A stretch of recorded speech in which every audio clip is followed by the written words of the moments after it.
Hello everyone, welcome to learner B extra. I am Shivani Chauhan. इस video में हम लोग देखेंगे क्लास 9th साइंस की बुक का चैप्टर 8 मोशन। ये फिजिक्स का चैप्टर 1 है और इसमें हम लोग देखेंगे कि मोशन क्या होती है। हम लोग इस चैप्टर में जिस तरीके की मोशन पढ़ेंगे ना, वो है स्ट्रेट पाथ पे। ठीक है, मोशन कई टाइप की होती है, रेक्टिलिनियर होती है, एक सर्कुलर पाथ पे होती है।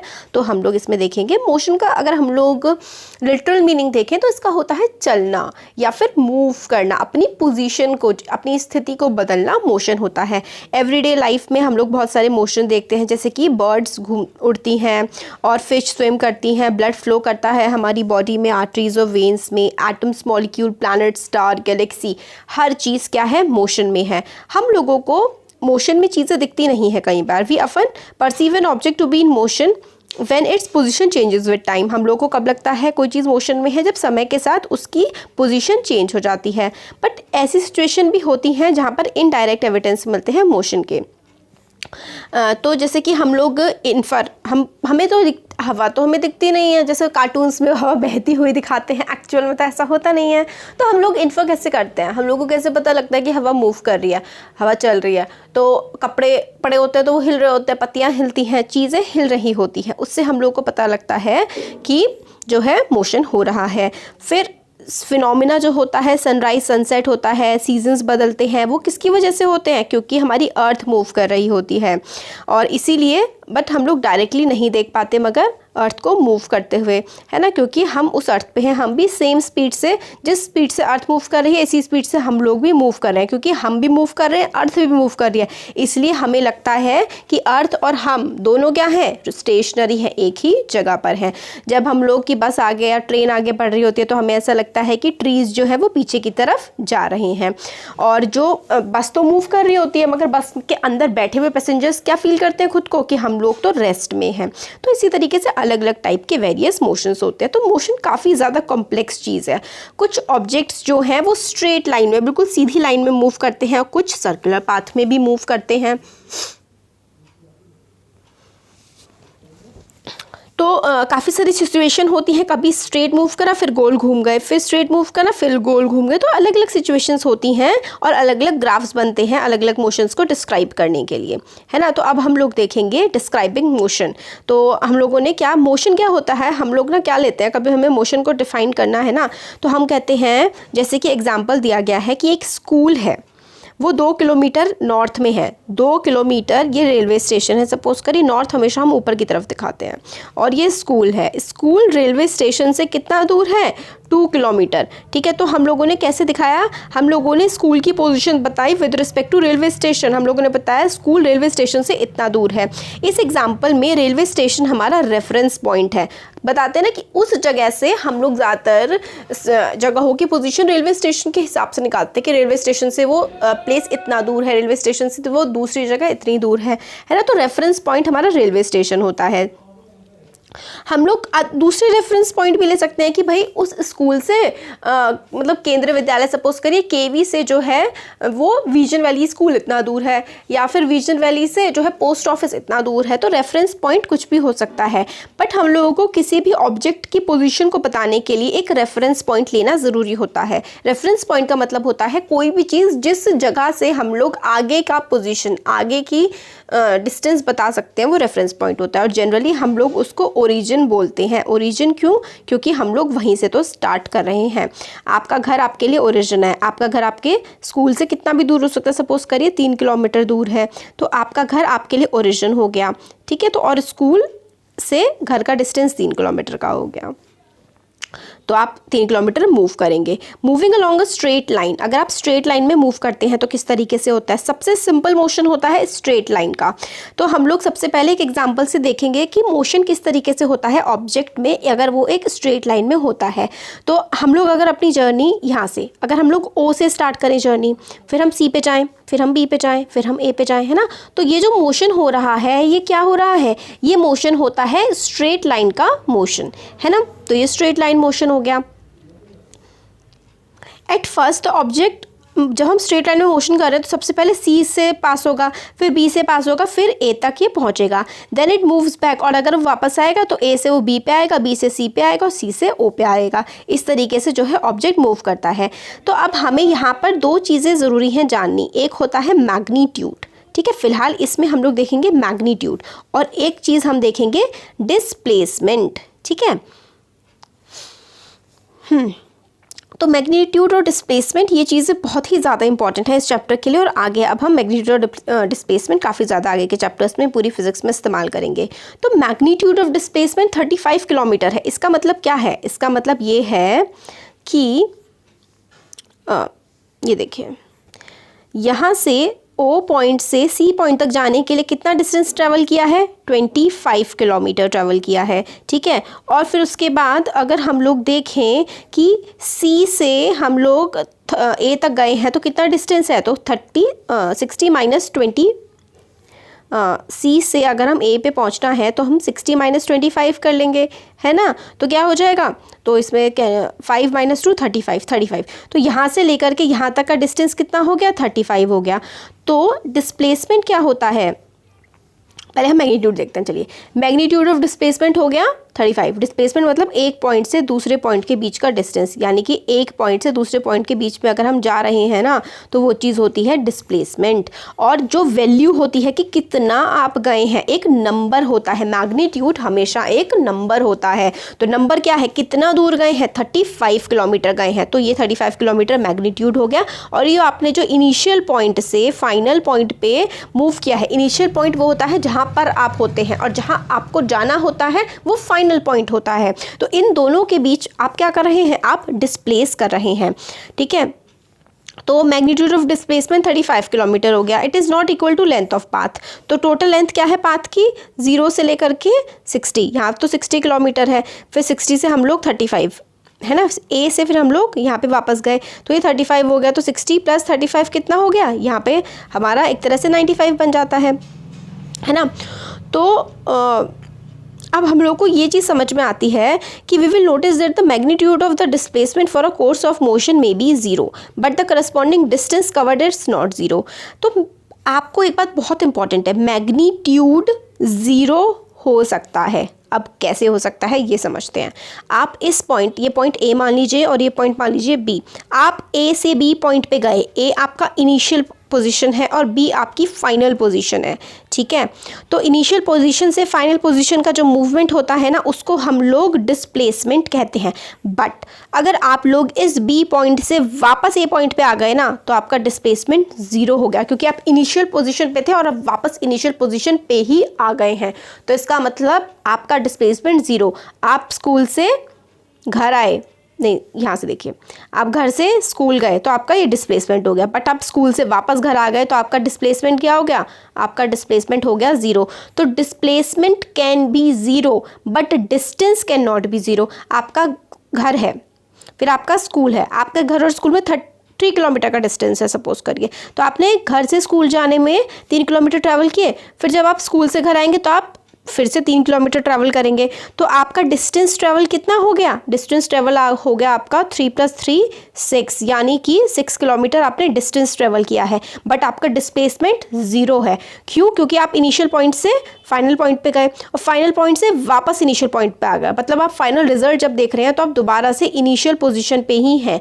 तो जब ऐसा होता है कि आप इनिशियल से फाइनल पे गए, फाइनल से वापस इनिशियल पे आ गए, तो डिस्प्लेसमेंट 0 हो जाता है। ये बात बहुत ही ज़्यादा इंपॉर्टेंट है, ये बात आपको याद रखनी है।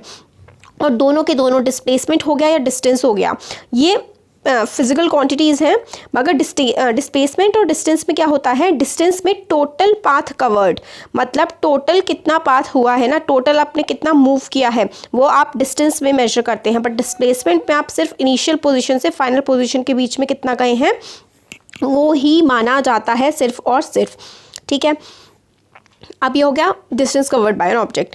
To describe distance we need to specify only numerical value not the direction of motion. अगर आपको अपने स्कूल से घर जाना है या घर से स्कूल जाना है तो आपको सिर्फ बीच का रास्ता बताना पड़ेगा और आपको डायरेक्शन बताने की कोई ज़रूरत नहीं है। तो सर्टेन क्वांटिटीज़, कुछ क्वांटिटीज़ ऐसी होती हैं जिसको आप सिर्फ नंबर में ही डिस्क्राइब कर सकते हो।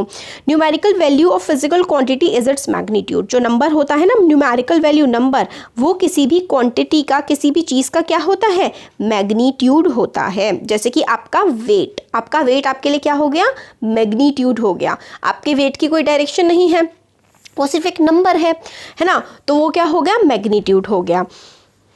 तो numerical value of a physical quantity is its magnitude. Numerical value जो होती है किसी भी फिजिकल क्वांटिटी की, वो मैग्नीट्यूड होता है। एग्जाम्पल के लिए डिस्टेंस जो है वो एक न्यूमेरिकल वैल्यू है, और difference will give you numerical value of displacement from O to C to A.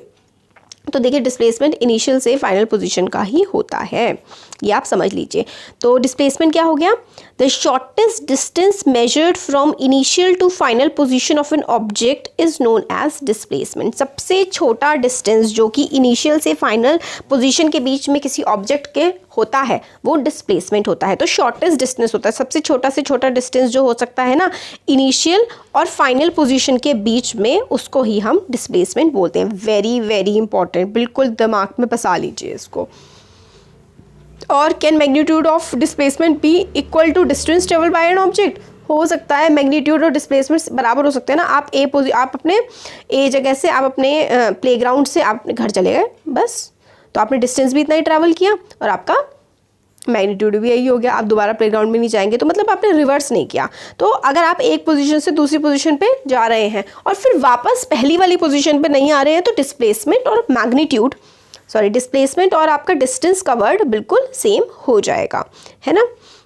तो एग्जाम्पल में वही, motion of an object from O to A, distance covered is 60 kilometre and the magnitude of displacement is also 60 kilometre. Zero से A में आपने जितना distance cover किया है उतना ही तो मैग्नीट्यूड है, बट डिस्टेंस क्या हो जाएगा, डिस्टेंस में आप वापस भी आ सकते हैं तो उसकी वैल्यू और बढ़ जाएगी। बट मैग्नीट्यूड में अगर आप बट आप डिस्प्लेसमेंट में अगर वापस आएंगे, मतलब आपने अगर इनिशियल से फाइनल पोजीशन पे गए, ठीक है, तो आपका डिस्टेंस और डिस्प्लेसमेंट दोनों क्या होंगे, सेम होंगे। बट अगर आप वापस आ रहे हैं फाइनल से फिर से इनिशियल पे आ रहे हैं, तो डिस्प्लेसमेंट क्या हो जाएगा, ज़ीरो हो जाएगा। Distance can never be zero. Distance आपने जो फैसला, वो कहते हैं यात्रा जितनी की है, वो कभी भी आपका ज़ीरो नहीं हो सकता, बट डिस्प्लेसमेंट हो सकता है, क्योंकि डिस्प्लेसमेंट आपका सिर्फ इनिशियल से फाइनल पोजीशन के बीच का मूवमेंट होता है। तो ये हम लोगों ने डिस्टेंस और डिस्प्लेसमेंट के बारे में इसमें देख लिया। अब आगे हम लोग देखते हैं uniform and non uniform motion. बहुत ही सिंपल से एग्जाम्पल है, ये सब इतना इलाबोरेट करके दे रखा है, पढ़ेंगे ज़्यादा टाइम लगेगा। सिंपल बता देती हूँ, अगर आप लोग सेम टाइम में सेम डिस्टेंस कवर कर रहे हैं थ्रू आउट योर जर्नी, मतलब कि आप लोग एक रास्ते पे निकले, तो क्या होता है कि आपको 25 किलोमीटर ट्रैवल करना है। सपोज करिए आपको 25 किलोमीटर ट्रैवल करना है, तो आपने पहले 1 मिनट में 5 किलोमीटर ट्रैवल करे, दूसरे फिर अगले 1 मिनट में भी आपने 5 किलोमीटर ट्रैवल करे, फिर अगले भी आपने 5 किलोमीटर ट्रैवल करे, फिर आगे भी 5 किलोमीटर। मतलब आप सेम टाइम में सेम ही डिस्टेंस कवर कर रहे हैं। आप 5 मिनट में या 1 मिनट में 5 ही किलोमीटर कवर कर रहे हैं। हर 1 मिनट पे आप 5 किलोमीटर कवर कर रहे हैं, हर 1 मिनट पे आप 5 किलोमीटर कवर कर रहे हैं। मतलब बिल्कुल सेम, जैसे ही जो आपका टाइम है वही आपका आगे डिस्टेंस बढ़ता जाएगा। सिंपल सी भाषा में अगर हम लोग समझें, object covers equal distance in equal interval of time, it is known as uniform motion। मतलब ट्रेन अगर पूरे टाइम हर एक घंटे में ट्रेन 30 किलोमीटर ही कवर कर रही है, हर 1 घंटे में ट्रेन 30 किलोमीटर कवर कर रही है, मतलब अगर उसकी 5 घंटे की जर्नी है तो हर 5 घंटे की जर्नी है उसकी, तो हर 1 किलोमीटर में वो 30 ही किलोमीटर कवर कर रही है हर 1 घंटे में। और अगर वो अगले फिर 2 घंटे में 70 किलोमीटर कवर कर लेगी तो ये नॉन यूनिफॉर्म हो जाएगा। यूनिफॉर्म का मतलब होता है एक जैसा, बिल्कुल सेम टू सेम। तो इसकी डेफिनेशन हम लोगों को मिल गई है, equal distance covered in equal interval of time is said to be uniform. मतलब बिल्कुल, अगर आपका 5 मिनट में आपने 10 किलोमीटर ट्रैवल कर रहे हैं ना, तो अगले 5 मिनट में भी आप 10 ही करो। अगले 5 मिनट में अगर आपने 11 किलोमीटर ट्रैवल कर लिए ना, तो आपका वो नॉन यूनिफॉर्म हो जाएगा, एक जैसा नहीं रहेगा। Equal distance travelled in equal interval of time is known as uniform motion. तो आपको क्या लगता है कि आपके डे टू डे मूवमेंट जो होते हैं वो यूनिफॉर्म होते हैं? बिल्कुल नहीं भाई, ट्रैफिक आ जाता है, आपकी कभी स्पीड तेज़ होती है, कभी स्पीड कम होती है ना। तो हमारे जो डे टू डे के मूवमेंट होते हैं ना, वो हम उसमें अनइक्वल डिस्टेंस ही कवर करते हैं इक्वल इंटरवल ऑफ टाइम, या फिर unequal distance covered in unequal interval of time, कुछ भी आप कह सकते हैं। तो ये नॉन यूनिफॉर्म मोशन होता है। Motion of a car, speed limit, कभी कार 40 किलोमीटर पर आवर से चल रही है तो कभी 50 से चल रही है, कभी 30 से भी हो सकता है चल रही हो, तो कभी 70 किलोमीटर पर आवर पे भी पहुंच रही हो, है ना, सेम ही जर्नी में। तो वो नॉन यूनिफॉर्म मोशन होता है कि पहले 1 घंटे में सपोज करो कि 20 कर लिया कवर, 20 किलोमीटर, अगले 1 घंटे में, अगला जो 1 घंटा था उसमें उसने 10 ही करा, फिर अगला जो घंटा आएगा हो सकता है कि उसमें वो 80 किलोमीटर कवर कर ले, कुछ भी हो सकता है। तो ये नॉन यूनिफॉर्म है। बट अगर सेम इंटरवल ऑफ टाइम में सेम ही डिस्टेंस कवर करे तो उसको हम लोग यूनिफॉर्म कहते हैं, और इसका उल्टा नॉन यूनिफॉर्म हो जाता है। अब measuring the rate of motion, rate of motion आप कैसे मेजर करेंगे? तो यही पर किलोमीटर आर, कि आपने कितने किलोमीटर कवर करे हैं 1 घंटे में, या कितने टाइम में कितने किलोमीटर कवर करे हैं, वो आपका रेट ऑफ मोशन होता है। फिर ये जो फॉर्मूला है very very important, average speed is total distance upon total time. आप पहले भी आई होप पढ़ के आ रहे होंगे पिछली क्लासेस में कि जो स्पीड का फॉर्मूला होता है वो डिस्टेंस अपॉन टाइम होता है। तो अगर आपको बहुत सारे डिस्टेंस दे रखे हों, बहुत सारे टाइम दे रखे हों, बहुत सारी स्पीड दे रखी हो, तो आप कैसे निकालेंगे? तो आप सबका एवरेज निकालते हैं। तो average speed is equal to total distance upon total time. तो हमारा यहाँ पे क्वेश्चन क्या था? Measuring the rate of motion. हम लोगों को रेट, मोशन जो है ना उसके रेट को क्या करना है? उसके रेट को हम लोगों को मेजर करना है, नापना है। वो कैसे हम लोग नापेंगे? हम लोग किलोमीटर पर आवर में हम लोग मेनली जो है नापते हैं, या फिर मीटर पर सेकेंड में, या फिर सेंटीमीटर पर सेकेंड में। डिफरेंट ऑब्जेक्ट जो होते हैं ना वो अलग अलग टाइम लगाते हैं अलग डिस्टेंस कवर करने के लिए। कुछ मूवमेंट काफ़ी, कुछ जो चीज़ें होती हैं वो काफ़ी तेज़ चलती हैं, कुछ चीज़ें काफ़ी स्लो चलती हैं। तो मूवमेंट जो होता है ना ऑब्जेक्ट का वो काफ़ी ज़्यादा डिफरेंट होता है, सेम रेट से वो नहीं चलते हैं। वन वे जो है मेजर करने का किसी भी मोशन को ऑब्जेक्ट के, वो है distance travelled by object in unit time. 1 घंटे में कितना डिस्टेंस ट्रेवल करा है वो हम लोग कैसे निकाल देते हैं? वही होता है यूनिट ऑफ टाइम, या फिर हम लोग जो, ये हमारा हेडिंग था, क्या था हमारा heading? Measuring the rate of motion. Motion का रेट हम लोग कैसे निकाल सकते हैं कि कितने टाइम में कितना वो चल रहा है। तो यही होता है कि हम लोग किस तरीके से निकालते हैं। तो यही है, rate at which object can move we different, also different object अलग अलग होते हैं। तो यहाँ से इसका आंसर है, देखिए, measuring the rate of motion of an object is to find out distance traveled by the object in unit time। एक पर्टिकुलर टाइम में कितना उसने डिस्टेंस ट्रेवल करा है तो हम लोगों को पता लग जाता है उसका रेट ऑफ मोशन। इसकी क्वांटिटी क्या, एसआई यूनिट क्या होती है? इसकी क्वांटिटी हम लोग स्पीड से रेफर करते हैं, है ना, और एसआई यूनिट इसकी होती है metre per second. This is very important. SI unit of speed is metre per second. आप और मीटर पर सेकेंड में निकाल सकते हैं आंसर। एसआई यूनिट तो यही होती है स्टैंडर्ड यूनिट, या फिर आप किलोमीटर पर आवर में निकाल सकते हैं, या फिर आप मीटर पर, सेंटीमीटर पर सेकेंड में भी निकाल सकते हैं। तो मीटर पर सेकेंड, सेंटीमीटर पर सेकेंड, या फिर किलोमीटर पर आवर में निकालते हैं। अब स्पीड जो है ना उसके लिए to specify the speed of an object हम लोगों को सिर्फ मैग्नीट्यूड की ज़रूरत होती है। The speed of object need not to be constant. मगर स्पीड जो होती है ऑब्जेक्ट की वो हमेशा कांस्टेंट नहीं होती, मतलब ऑब्जेक्ट जो है वो तो नॉन यूनिफॉर्म स्पीड से चलता है। इसलिए therefore we describe rate of motion of such objects in terms of average speed. Average speed के टर्म में हम लोग जो है किसी भी चीज़ का मोशन निकालते हैं। क्यों? क्योंकि कितने डिस्टेंस में उसने कितनी स्पीड से ट्रैवल किया, हम एक एवरेज निकाल लेते हैं कि अच्छा एक बार 50 था, एक बार 70 था, एक बार 30 था, एक बार 40 था। तो हम सबका एवरेज निकालते हैं कि अगर हम लोग एवरेज देखें तो एक स्पीड ये किससे ट्रैवल किया होगा। तो एवरेज स्पीड का फॉर्मूला होता है total distance upon total time. Very important.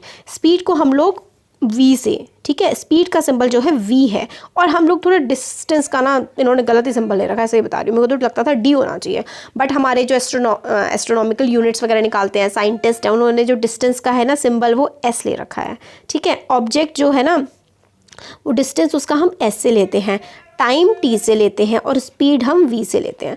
तो डिस्टेंस एस, टाइम टी, और स्पीड जो है वो वी होती है। ठीक हो गया। Speed is equals to average speed is equals to total distance upon total time. तो एग्जांपल ये है कि कार को 100 किलोमीटर कवर करने हैं 2 घंटे में, ठीक है, और उसकी एवरेज स्पीड 40 है, तो car might not have travelled at 50 kilometre पूरे टाइम, बट हम लोगों ने उसका एवरेज निकाल लिया है। तो इसके जो न्यूमेरिकल्स है ना वो तो हम लोग आगे वाले वीडियोस में देखेंगे। एक देख लेते हैं एवरेज स्पीड समझने के लिए कि ऑब्जेक्ट ट्रैवल 16 मीटर इन 4 सेकेंड। तो 16 मीटर जो है वो 4 सेकेंड में ट्रैवल कर रहा है, और अनदर 16 मीटर वो 2 सेकेंड में ट्रैवल कर रहा है। उसकी एवरेज स्पीड क्या होगी? तो पहले तो हम इन दोनों डिस्टेंस को ऐड कर लेंगे, दोनों टाइम को ऐड कर लेंगे, फिर speed is equals to distance upon time में जो है फॉर्मूले में हम लोग वैल्यू पुट कर देंगे। Average speed is equals to total distance travelled upon total time taken. ऐसे करके हम लोग इसका आंसर निकाल लेंगे। अब स्पीड विद डायरेक्शन, ये वाला टॉपिक और देखते हैं, फिर आगे जो है ये ना रेट ऑफ वेलोसिटी, ये हम लोग नेक्स्ट वीडियो से देखेंगे। 2 वीडियोस में कवर हो जाएगा चैप्टर। तो स्पीड विद डायरेक्शन, डायरेक्शन भी होती है स्पीड में। तो rate of motion of an object can be more comprehensive, specifies its direction along with the object of motion. तो देखिए मोशन जो है ना ऑब्जेक्ट का हम लोग और अच्छे से बता सकते हैं अगर हम उसके स्पीड के साथ साथ, हम लोग कहते हैं ना कितनी स्पीड से चल रहा है, अगर हम उसकी डायरेक्शन भी बताएं तो हमें और ज़्यादा अच्छे से चीज़ समझ में आएगी। तो quantity that specify both aspects is called velocity. तो स्पीड जो है वो हम लोगों को सिर्फ एक नंबर बताती है कि अच्छा इसकी स्पीड 14 किलोमीटर पर आवर है। बट अगर हम लोग वेलोसिटी बोले तो वेलोसिटी हम लोगों को स्पीड के साथ साथ क्या बताती है? डायरेक्शन। स्पीड के साथ साथ हम लोगों को डायरेक्शन भी बता देती है वेलोसिटी। तो velocity is the speed of an object moving in definite direction. Speed जो है ऑब्जेक्ट की वो अगर एक डेफिनेट डायरेक्शन में मूव कर रहा है तो वो उसकी वेलोसिटी हो जाएगी। Velocity of an object can be uniform और वेरिएबल। वेलोसिटी एक सेम भी हो सकती है और बदल भी सकती है जैसे स्पीड बदलती है। It can be changed by object speed. हम लोग कैसे वेलोसिटी को चेंज कर सकते हैं? या तो स्पीड बदल दे, या फिर हम उसकी डायरेक्शन बदल दे, या फिर हम दोनों बदल दे, स्पीड भी बदल दे, डायरेक्शन भी बदल दे, और या फिर दोनों बदल दे। ठीक है, तो ये होती है वेलोसिटी। वेलोसिटी होती है motion of an object with direction. Direction के साथ हमें डायरेक्शन भी पता है, उसकी स्पीड भी हमें पता है, तो हम लोग क्या कहते हैं उसको? स्पीड नहीं कहेंगे, फिर हम वेलोसिटी कहेंगे उसको। तो ऑब्जेक्ट मूविंग इन, ठीक है, तो इसलिए ये क्वांटिटी क्या हो गई? वेक्टर। स्केलर, 2 क्वांटिटीज होती है, देखिए एक होती है स्केलर क्वांटिटी और एक होती है वेक्टर क्वांटिटी। तो स्केलर क्वांटिटी होती है ना जिसमें सिर्फ मैग्नीट्यूड होता है, ओनली मैग्नीट्यूड। अगर सिर्फ और सिर्फ मैग्नीट्यूड है ना तो स्केलर, मतलब डायरेक्शंस का हमें पता ही नहीं लग रहा है। जैसे कि speed, speed is a scalar quantity, हमें सिर्फ किसके बारे में पता है? हमें सिर्फ उसके नंबर के बारे में पता है। वेट, वेट हमें डायरेक्शन नहीं पता होती वेट में। एक एग्जांपल आप और ले सकते हैं, कॉस्ट हो गया, हमें डायरेक्शन नहीं पता। तो जिसमें हमें सिर्फ मैग्नीट्यूड पता है, जिसमें हमें सिर्फ नंबर पता है, तो वो स्केलर क्वांटिटी हो जाती है। बट जिसमें हमें डायरेक्शन भी पता है तो वो हमारी वेक्टर क्वांटिटी हो जाती है, जिसमें हमें स्पीड मतलब हम लोगों को मैग्नीट्यूड भी पता है प्लस उसकी डायरेक्शन भी पता है, नंबर भी पता है और डायरेक्शन भी पता है, तो वो चीज़ हो जाती है वेक्टर क्वांटिटी। तो वेलोसिटी ऑफ एन ऑब्जेक्ट जो है वो, उसमें हमें डायरेक्शन भी पता होती है, स्पीड भी पता होती है, तो वो एक वेक्टर क्वांटिटी होती है। It is calculated in the same way as calculated average speed. हम वेलोसिटी भी एवरेज स्पीड की तरह ही कैलकुलेट कर सकते हैं। तो हमारे पास क्या होते हैं? वेलोसिटी कैलकुलेट करने के लिए एक हम इनिशियल वेलोसिटी लेते हैं जो स्टार्टिंग में होती है, और फिर एक वेलोसिटी होती है जो कि बिल्कुल लास्ट में, जब ऑब्जेक्ट रुकने वाला होता है। जब ऑब्जेक्ट शुरू हुआ होता है, स्टार्ट हुआ होता है, तो इनिशियल वेलोसिटी, और जब वो रुकने वाला होता है तो उसे फाइनल वेलोसिटी। इनिशियल वेलोसिटी को हम लोग u से दिखाते हैं, फाइनल वेलोसिटी को हम लोग v से दिखाते हैं। मैथमेटिकली एवरेज जो होता है ना वेलोसिटी का, एवरेज वेलोसिटी होती है initial velocity plus final velocity divided by 2। तो एवरेज वेलोसिटी का फॉर्मूला होता है initial velocity final velocity divided by 2। ठीक है, तो in case of velocity of an object is changing at a uniform rate. अगर यूनिफॉर्म बिल्कुल बराबर रेट पे वेलोसिटी चेंज हो रही है तो एवरेज वेलोसिटी हम लोग ऐसे करके निकाल सकते हैं। ठीक हो गया? तो u है इनिशियल वेलोसिटी, आगे बहुत काम आएगा, याद कर लीजिए। u है initial velocity and v is final velocity. तो हम लोगों ने यहाँ पे वेलोसिटी के बारे में देख लिया। वेलोसिटी में हम लोग मैग्नीट्यूड के साथ साथ डायरेक्शन भी पता कर सकते हैं किसी चीज़ की। अब न्यूमेरिकल्स हम लोग एक अलग वीडियो में देखेंगे, फिर आगे rate of change of velocity आ जाएगा कि किस तरीके से वेलोसिटी चेंज करती है। ग्राफिकल मोशन रिप्रेजेंटेशन, ये बहुत इंपॉर्टेंट है। जो ग्राफ्स है ना ये एग्जाम में बहुत ज़्यादा पूछे जाते हैं। Velocity time graph is very important. फिर इक्वेशन ऑफ मोशंस जो है उनका ग्राफिकल मेथड से हम लोग सीखेंगे बनाना। फिर फाइनली हम लोग जो आपका सर्कुलर मोशन है वो देखेंगे, फिर न्यूमेरिकल्स इसके देख लेंगे। न्यूमेरिकल्स बहुत ज़्यादा पूछे जाते हैं। तो वीडियो कैसा लगा ज़रूर बताइएगा, अच्छा लगा तो लाइक करिए, चैनल को सब्सक्राइब करिए, फ्रेंड्स के साथ शेयर करिए। Thank you. Hello everyone, welcome to learner B extra. I am Shivani Chauhan. इस वीडियो में हम लोग देखेंगे क्लास 9th आपकी जो साइंस है उसकी बुक का चैप्टर 8 और फिजिक्स का चैप्टर ये 1 है। हम इसका काफ़ी सारा पार्ट ये सब कवर कर चुके हैं। मोशन को डिस्क्राइब, स्ट्रेट लाइन में कैसे होती है motion, uniform non uniform motion, ये सब कुछ हम लोग पढ़ चुके हैं। और इसका मैं जो लिंक है ना वो आप लोगों को प्रोवाइड कर दूँगी कमेंट सेक्शन में। आप सबसे ऊपर देखेंगे तो आपको प्लेलिस्ट मिल जाएगी। इस चैप्टर का जो पहला पार्ट है वो, और चैप्टर 1 केमिस्ट्री का, चैप्टर 4 आपको मिल जाएगा, और चैप्टर 5 जो कि बायो का है वो आपको मिल जाएगा। तो अब इस चैप्टर में हम लोग देखते हैं आगे rate of change of velocity. तो वेलोसिटी हम लोगों ने पढ़ी थी। वेलोसिटी का क्या मतलब होता है?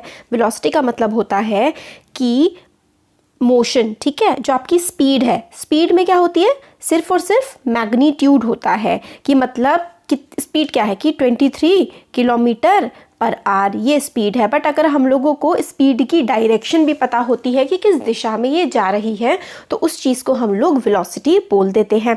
अब rate of change of velocity, तो वेलोसिटी किस रेंज से, किस रेट से, किस गति से चेंज होती है वो हम इसमें देखेंगे। तो देखिए, जब यूनिफॉर्म मोशन हो रहा होता है ना किसी भी ऑब्जेक्ट का, जब कोई स्ट्रेट लाइन में ऑब्जेक्ट चल रहा है और यूनिफॉर्म मोशन है, यूनिफॉर्म मोशन के बारे में हम लोगों ने क्या पढ़ा था कि हर 5 मिनट में, मतलब सेम टाइम में सेम ही डिस्टेंस कवर हो रहा है। जैसे कि अगर पहले 5 मिनट में 10 किलोमीटर सपोज करिए कवर करें, तो अगले 5 मिनट में भी 10 किलोमीटर कवर करेंगे, फिर उसके अगले 5 मिनट में भी 10 किलोमीटर कवर करेंगे। तो बिल्कुल सेम स्पीड रहती है सेम टाइम में, तो यूनिफॉर्म मोशन होता है। जब यूनिफॉर्म मोशन हो रहा होता है स्ट्रेट लाइन में, बिल्कुल सीधे सीधे चलते जा रहे हैं और मोशन यूनिफॉर्म है, तो वेलोसिटी जो है ना वो बदलती नहीं है, वेलोसिटी बिल्कुल वही की वही रहती है। तो यूनिफॉर्म मोशन में वेलोसिटी रिमेन्स कांस्टेंट, ठीक है, ये टर्म आपको बिल्कुल समझ लेना है। और इस केस में क्योंकि वेलोसिटी चेंज नहीं होती है कभी भी, तो यूनिफॉर्म मोशन के टाइम में वेलोसिटी जो होता है ना, rate of change of velocity, change in velocity क्या हुआ? 0 हो गया, क्योंकि स्पीड और जो कुछ भी चीज़ें हैं, हमारा यूनिफॉर्म मोशन में स्पीड भी तो चेंज नहीं होती है ना बिल्कुल भी। जब बिल्कुल भी चेंज नहीं हो रही है तो कोई बदलाव ही नहीं आ रहा। एक तो सीधा चले जा रहे हैं ना, डायरेक्शन बदल रही, और ना ही उसका मैग्नीट्यूड बदल रहा कि वो 10 किलोमीटर पर आवर से ही हर समय चले जा रहा है। तो ऐसे केस में वेलोसिटी क्या हो जाती है? 0। तो यूनिफॉर्म मोशन में आपको याद रखना है, जब भी मोशन यूनिफॉर्म होता है तो velocity, change in velocity, velocity में कोई बदलाव नहीं होता। तो यूनिफॉर्म मोशन के टाइम में चेंज इन वेलोसिटी 0 होता है। बट अगर नॉन यूनिफॉर्म मोशन हो कि भाई आपको स्ट्रेट लाइन में जाना है, पहले 10 किलोमीटर आपने सपोज करिए कि आधे घंटे में, 30 मिनट में आपने ट्रैवल करे, फिर अगले 10 किलोमीटर हो सकता है आपको 2 घंटे लग जाए ट्रैवल करने में, बहुत ज़्यादा ट्रैफिक कुछ भी हो सकता है ना। तो इस तरीके का मोशन जो होता है वो नॉन यूनिफॉर्म मोशन होता है। और नॉन यूनिफॉर्म मोशन में वेलोसिटी भी चेंज होती है, क्योंकि कभी 10 हो रही है, कभी 20 हो रही है, कभी 15 हो रही है ना। तो वेलोसिटी चेंज होती है नॉन यूनिफॉर्म मोशन में, उसकी वैल्यूज़ जो है ना वो बदलती रहती हैं। जैसे जैसे चेंज होता है पाथ, उसके हिसाब से वेलोसिटी की वैल्यू बदलती रहती है। दस change in velocity of object during the time interval is not 0। तो नॉन यूनिफॉर्म मोशन जो होता है ना, नॉन यूनिफॉर्म मोशन, ठीक है, जो नॉन यूनिफॉर्म मोशन होता है उसमें वेलोसिटी ना चेंज होती रहती है, वेलोसिटी चेंजेस, ठीक है। नॉन यूनिफॉर्म में मोशन में वेलोसिटी चेंज होती है। अब हमसे यहाँ पे एक क्वेश्चन पूछा गया है, can you express the change in velocity of an object. तो ऑब्जेक्ट किस तरीके से अपनी वेलोसिटी को चेंज कर रहा है, क्या आप उसको बता सकते हैं? तो वो बताया जाता है। इस क्वेश्चन का आंसर है एक फिजिकल क्वांटिटी जिसका नाम है acceleration. Acceleration is very very very important. आप बहुत सारे स्टार लगा दीजिए इस पर, क्योंकि ये आपके आगे वाले चैप्टर्स में भी काम आने वाली है। जब आप लोग ग्रेविटेशन चैप्टर पढ़ेंगे हर जगह ये काम आएगी। फिर अभी हम लोग आगे चैप्टर में इक्वेशन ऑफ मोशंस देखेंगे, ग्राफिकल रिप्रेजेंटेशन, लीनियर, हर तरीके से देखेंगे। तो एक्सेलरेशन का बहुत इंपॉर्टेंट रोल है। एक्सेलरेशन क्या होता है? Measure. Acceleration is the measure of change in velocity of an object per unit time. कितने टाइम में वेलोसिटी कितनी चेंज हो रही है, मतलब 5 मिनट में कितनी वेलोसिटी चेंज हो रही है, 10 मिनट में कितनी वेलोसिटी चेंज हो रही है, इसी चीज़ को हम लोग एक्सेलरेशन कहते हैं। Acceleration is equals to change in velocity upon change in time. Acceleration क्या होता है? Change in velocity. वेलोसिटी जो चेंज होती रहती है किसके साथ? टाइम के साथ। टाइम के साथ जब वेलोसिटी चेंज होती रहती है उस चीज़ को हम लोग एक्सेलरेशन कहते हैं। Acceleration is equals to change in velocity with time, या फिर it is the measure of change in velocity of an object per unit time. Measure of change in velocity of an object per unit time. तो acceleration होती है change in velocity upon time taken. If the velocity of an object changes from initial value u to final value v in time t। तो देखिए क्या है, velocity change हो रही है, इसका मतलब क्या है, हमने आप पहले वीडियोस में भी देखा था, जो इनिशियल वेलोसिटी होती है। इनिशियल वेलोसिटी का मतलब होता है जब कोई ऑब्जेक्ट स्टार्ट हुआ है मूव करना, तो इनिशियल वेलोसिटी को हम लोग u से दिखाते हैं। फाइनल वेलोसिटी का मतलब है कि जब वो फाइनल पॉइंट रीच हो गया है जहाँ पर उसको जाना है, तो फाइनल वेलोसिटी हमारी v हो जाती है। इनिशियल वेलोसिटी u से हम डिपिक्ट करते हैं, फाइनल वेलोसिटी को हम v से दिखाते हैं। तो क्योंकि वेलोसिटी चेंज होती रहती है, इसलिए चेंज इन वेलोसिटी को हम दिखाते हैं u माइनस v, मतलब initial position minus final position. ठीक है, इनिशियल वैल्यू या फिर final value u minus v upon t से हम इसको दिखाते हैं। तो a is equals to initial value, sorry a is equals to final value minus initial value upon t, sorry. ठीक है, तो kind of motion is known as accelerated motion. तो इस तरीके की मोशन जिसमें वेलोसिटी बदलती रहती है, मोशन जिसमें वेलोसिटी बदलती रहती है, इस तरीके के मोशन को हम लोग एक्सेलरेटेड मोशन कहते हैं। Acceleration is taken to be positive. Acceleration positive होता है अगर direction of velocity, if it is the direction of velocity, and negative when it is opposite to the direction of velocity। इसका मतलब है velocity की direction में अगर आप मूव कर रहे हैं, जहाँ ऐसे जा रही है और आपकी वेलोसिटी की डायरेक्शन भी यही है, तो एक्सेलरेशन की वैल्यू पॉजिटिव हो जाएगी। और अगर आपकी डायरेक्शन ये है बट जो वेलोसिटी है वो पीछे की तरफ लग रही है, आपको यहाँ जाना है बट वेलोसिटी का फोर्स जो है आप समझ लीजिए वो पीछे की तरफ लग रहा है, उल्टा लग रहा है, तो जब भी उल्टा लगता है तो निगेटिव हो जाता है। ये कॉन्सेप्ट आपको और भी ज़्यादा क्लियर होगा जब ग्रेविटेशन का चैप्टर आएगा ना, उसमें कि जब हम लोग अर्थ, हाँ वो उसमें हो जाएगा अच्छे से सारा का सारा क्लियर। आपको फिलहाल यहाँ पर ये समझना है कि एक्सेलरेशन की वैल्यू नेगेटिव होती है जब वो वेलोसिटी के डायरेक्शन के अपोजिट डायरेक्शन में जाता है, और इसकी यूनिट हमें याद रखनी है metre per second square minus 2। ठीक है, तो ऑब्जेक्ट ट्रेवल, अगर ऑब्जेक्ट स्ट्रेट लाइन में सीधा सीधा ट्रेवल कर रहा होता है और इसकी वेलोसिटी इंक्रीज होती है या फिर डिक्रीज होती है by equal amounts in equal interval of time, then the acceleration of an object is said to be uniform. तो यूनिफॉर्म एक्सेलरेशन कब होता है, जब वेलोसिटी बढ़ रही होती है या फिर घट रही होती है बिल्कुल बराबर टाइम में। जैसे कि 5 मिनट में इतनी ही, इस 5 मिनट में सपोज करिए वेलोसिटी 10 बढ़ गई, अगले 5 मिनट में भी वेलोसिटी 10 बढ़ गई, तो वेलोसिटी क्या हो गई, वेलोसिटी हो गई यूनिफॉर्म। ठीक है, तो देखिए if an object travel in a straight line, object सीधा स्ट्रेट लाइन में ट्रैवल कर रहा है एंड इट्स वेलोसिटी इंक्रीजेस और डिक्रीजेस, उसकी वेलोसिटी बढ़ रही है या फिर घट रही है बाय इक्वल अमाउंट, बिल्कुल बराबर बराबर घट रही है या बढ़ रही है इन equal interval of time. Her 5 minute में वो 10 बढ़ जाती है, हर 5 मिनट में फिर अगले फिर 10 बढ़ जाती है। तो इस तरीके से जो वेलोसिटी बढ़ती है उसको हम लोग यूनिफॉर्म एक्सेलरेशन कहते हैं, क्योंकि एक्सेलरेशन क्या है, change in velocity upon time, कितने टाइम में वेलोसिटी कितनी चेंज हो रही है वही एक्सेलरेशन होता है। अगर बिल्कुल बराबर टाइम में बराबर ही वेलोसिटी चेंज हो रही है तो वो यूनिफॉर्म एक्सेलरेशन हो जाता है। और ऐसा कब होता है, एग्जाम्पल आपको याद कर लेना है, रट लेना है। यूनिफॉर्म एक्सेलरेशन का एक एग्जाम्पल है फ्री फॉलिंग बॉडी, मतलब आपको मतलब कि अगर आप लोग छत से एक बॉल को फेंक रहे हैं तो वो बॉल क्या है, वो बॉल एक फ्री फॉल में आ जाती है, उस पर अब किसी कोई फोर्स नहीं है, उसके ऊपर का नीचे का वो फोर्स आपस में कैंसिल हो जाता है और वो नीचे जाती है। ये सारे जो कॉन्सेप्ट है ना, फ्री फॉल क्या होता है, ये आगे के चैप्टर्स में आपको बिल्कुल अच्छे से इन पे पूरे डेरिवेशंस हैं, सब कुछ करेंगे हम। तो फिलहाल आप ये समझ लीजिए कि motion of a freely falling body ना, बिल्कुल फ्रीली जो आराम से फॉल कर रही होती है वो यूनिफॉर्मली एक्सेलरेटेड मोशन होता है। और हमने यूनिफॉर्म एक्सेलरेटेड मोशन पढ़ लिया, तो भाई कोई नॉन यूनिफॉर्म एक्सेलरेटेड मोशन भी होगा। तो उसमें क्या होगा, जब वेलोसिटी चेंज हो रही होगी अलग अलग टाइम पे अलग अलग वेलोसिटी होगी। 5 मिनट में वेलोसिटी 10 थी, अगले 5 मिनट में वेलोसिटी 12 हो गई, अगले 6 मिनट में वेलोसिटी 13 हो गई। तो इस तरीके से कुछ भी ऊपर खाबड़ सी चेंज हो रही है, तो सिंपल सी वो क्या हो जाता है, नॉन यूनिफॉर्म एक्सेलरेशन हो जाता है if its velocity changes at a non uniform rate. Uniform acceleration क्या होता है, if its velocity changes at a non uniform rate. Example के लिए, if a car travelling along a straight road, car straight road में travel कर रही है, increases its speed bye unequal amounts in equal intervals of time.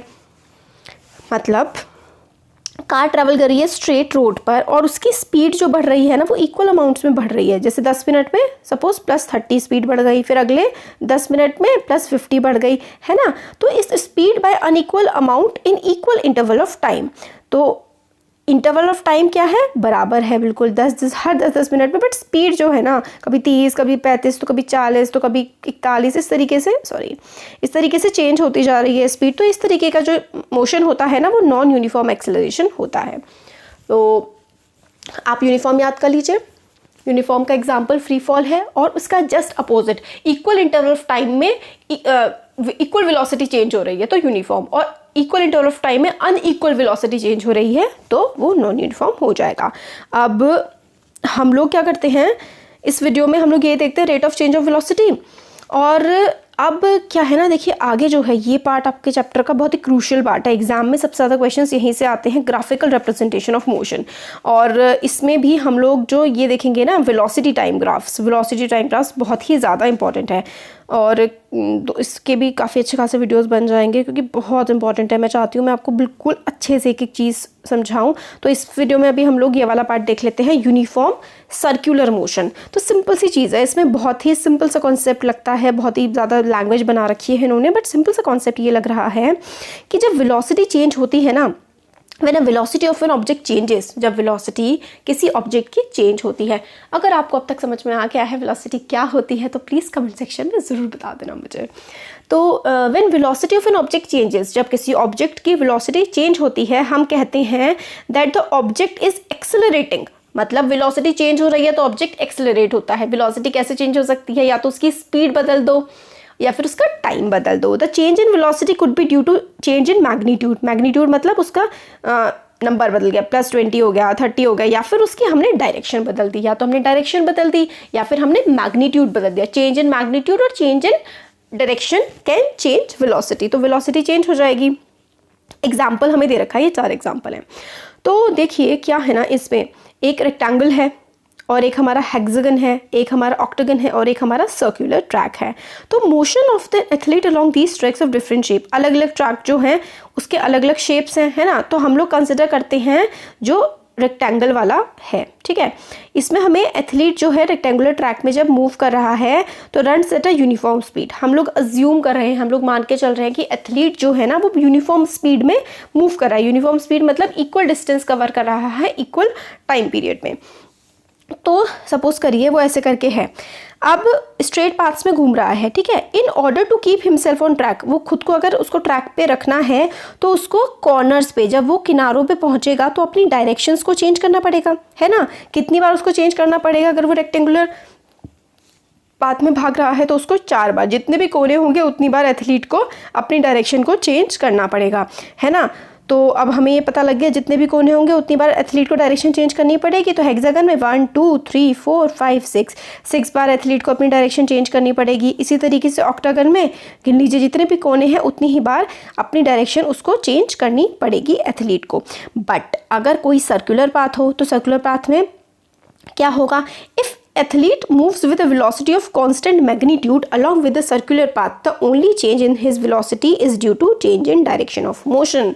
तो इससे पहले क्या हो रहा था, अगर एथलीट मूव कर रहा है with a velocity of constant magnitude, ठीक है। मैग्नीट्यूड क्या है, 30 ही है, मैग्नीट्यूड 30 है। तो सर्कुलर पाथ में only change in is velocity, उसकी वेलोसिटी में जो चेंज आएगा ना वो सिर्फ और सिर्फ डायरेक्शन ऑफ मोशन की वजह से आएगा, क्योंकि उसकी डायरेक्शन चेंज हो जा रही है। इसी सिर्फ और सिर्फ इस वजह से उसकी जो वेलोसिटी है उसमें चेंज आएगा। तो देखिए अगर वो सर्कुलर पाथ पे है ना तो only change in is velocity is due to change in direction of motion. तो उसकी वेलोसिटी में जो चेंज आएगा वो सिर्फ और सिर्फ जो डायरेक्शन चेंज हो रही है ना उसकी वजह से आएगा। तो the motion of athlete moving along a circular path, जो एथलीट सर्कुलर पाथ पे मूव कर रहा है is therefore is an example of accelerated motion. तो एक्सेलरेटेड मोशन का आप एग्जांपल क्या दे सकते हैं, एक्सेलरेटेड मोशन का एग्जांपल हो सकता है athlete moving in a circular path, क्योंकि उसकी सिर्फ और सिर्फ डायरेक्शन चेंज हो रही है, उसका मैग्नीट्यूड क्या है, उसका मैग्नीट्यूड तो सेम है। तो ये एक्सेलरेटेड मोशन का एग्जांपल हो गया।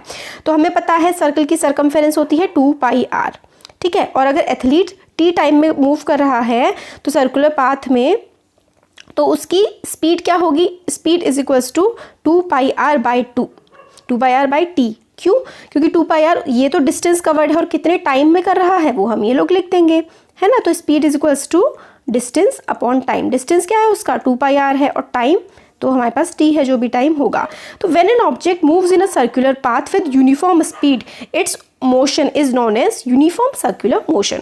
तो देखिए क्या होता है, जब कोई ऑब्जेक्ट एक सर्कल में यूनिफॉर्म स्पीड से मूव कर रहा होता है तो उसको हम यूनिफॉर्म सर्कुलर मोशन कहते हैं। यूनिफॉर्म क्योंकि वो उसकी स्पीड चेंज नहीं हो रही है, सर्कुलर क्यों, क्योंकि वो एक गोले में घूम रहा है। तो जब भी कोई ऑब्जेक्ट एक सर्कल में घूम रहा होता है तो उसको हम लोग यूनिफॉर्म सर्कुलर मोशन कहते हैं। अब ये वाला जो है पार्ट, इसमें एक्टिविटी में हमें ये बताया गया है कि आप एक धागा लीजिए, उस धागे पे एक पत्थर लीजिए और पत्थर को धागे से अच्छे से लपेट दीजिए और बांध दीजिए उसको, और फिर उसके बाद जैसे इसमें है ऐसे ऐसे करके गोल गोल आप उसको घुमाइए। तो आप ऐसे करके गोल गोल घुमा रहे हैं, फिर आपने बहुत देर तक घुमाया और फिर एकदम से उसको छोड़ दिया धागे को। तो सपोज करिए जब आपने धागे को छोड़ा तो आपका पत्थर यहाँ पर था, तो पत्थर की ट्रेजेक्टरी ऐसी बनेगी। ट्रेजेक्टरी के बारे में भी आपको पता लगेगा आगे चैप्टर्स में। ट्रेजेक्टरी एक पाथ होता है सर्कुलर सा। तो आपने अगर इस डायरेक्शन में जब आपने पत्थर छोड़ा है तो अगर आपका पत्थर इस डायरेक्शन में था ना तो वो सीधा सीधा सीधा सीधा इसी डायरेक्शन में वो चलता चला जाएगा। यही इसमें बताया गया है। A stone describing a circular path with the velocity of constant magnitude. Magnitude constant है तो जिस डायरेक्शन में आप उस पत्थर को छोड़ेंगे उसी डायरेक्शन में वो पत्थर आगे बढ़ता जाएगा। ये रॉकेट साइंस में बहुत काम आता है। तो on being release the stone moves along a straight line. जब आपने छोड़ा होगा तो स्टोन बिल्कुल स्ट्रेट लाइन में मूव करेगा, tangential to the circular path. मतलब सर्कुलर पाथ के यहाँ पे आपने छोड़ा तो इसके टेंजेंट होती है ना सर्कल के नीचे, बिल्कुल इस तरीके से स्ट्रेट लाइन में वो पत्थर मूव करेगा। जब आप उसको गोल गोल घुमा के छोड़ देंगे, जिस डायरेक्शन पे आपने उसे छोड़ा होगा उसी डायरेक्शन में स्ट्रेट लाइन में वो पत्थर मूव करना शुरू कर देगा। This is because once the stone is released it continues to move along the direction it has been moving in that instant. They shows that direction of motion changed at every point when the stone was moving along the path। और इससे हमें क्या पता लगता है, जब stone circular path में move कर रहा होता है तो हर एक पॉइंट पे उस स्टोन की डायरेक्शन चेंज हो रही होती है। तो हम लोग को एग्जांपल दिया जाता है, जो शॉर्टपुट होता है, हैमर होता है, जब वो एक पर्टिकुलर पर्सन उसको गोल गोल करके घुमा रहा होता है फिर उसको छोड़ देता है ना, तो बिल्कुल उसी डायरेक्शन में वो स्ट्रेट जाता है जिस डायरेक्शन में वो उसको छोड़ता है। और काफ़ी सारे ऐसे एग्जाम्पल मिल जाएंगे ऑब्जेक्ट के जिसमें यूनिफॉर्म सर्कुलर मोशन होती है, जैसे कि हमारी अर्थ जो चक्कर लगा रही है सन के अराउंड, मून चक्कर लगा रहा है अर्थ के अराउंड, और सैटेलाइट्स जो हैं अर्थ को ऑर्बिट करती हैं, और cyclist on a circular track at constant speed and so on. बड़े सारे एग्जांपल हैं यूनिफॉर्म सर्कुलर मोशन के। तो इस चैप्टर में तो अभी हम लोगों ने थ्योरी का पार्ट सारा का सारा कवर कर लिया है। अब आगे जो है ना वो डेरिवेशन वाला पार्ट है, और डेरिवेशन बहुत ज़्यादा पूछे जाते हैं। वेलोसिटी टाइम ग्राफ हम पढ़ेंगे, equation of motion by graphical method जो है ना वो हम देखेंगे, वो बहुत ही ज़्यादा इंपॉर्टेंट है। तो आगे आने वाले वीडियोज़ किसी भी हालत में मिस नहीं करने हैं, बहुत ही ज़्यादा इंपॉर्टेंट है आपके एग्जाम्स के लिए और आपके आगे की पढ़ाई के लिए भी। 11th 12th फिज़िक्स बहुत इंपॉर्टेंट है। तो कैसा लगा वीडियो ज़रूर बताइएगा और सब्सक्राइब ज़रूर करिए। अगर आपको पसंद आता है तो चैनल ज़रूर सब्सक्राइब करिए, अपने फ्रेंड्स के साथ भी शेयर करिए। Thank you. Hello everyone, welcome to learner B. I am Shivani Chauhan. इस वीडियो में हम लोग देखेंगे क्लास 9th जो आपकी साइंस की बुक है, चैप्टर 8 और फिजिक्स का चैप्टर 1 है ये मोशन। इसके हम 2 पार्ट देख चुके हैं। अब हम लोग जो है ना ये सारा का सारा हम पहले कवर कर चुके हैं। मैं कमेंट सेक्शन में प्लेलिस्ट पूरी प्रोवाइड कर दूंगी क्योंकि काफ़ी सारे चैप्टर्स हम लोग कवर कर चुके हैं।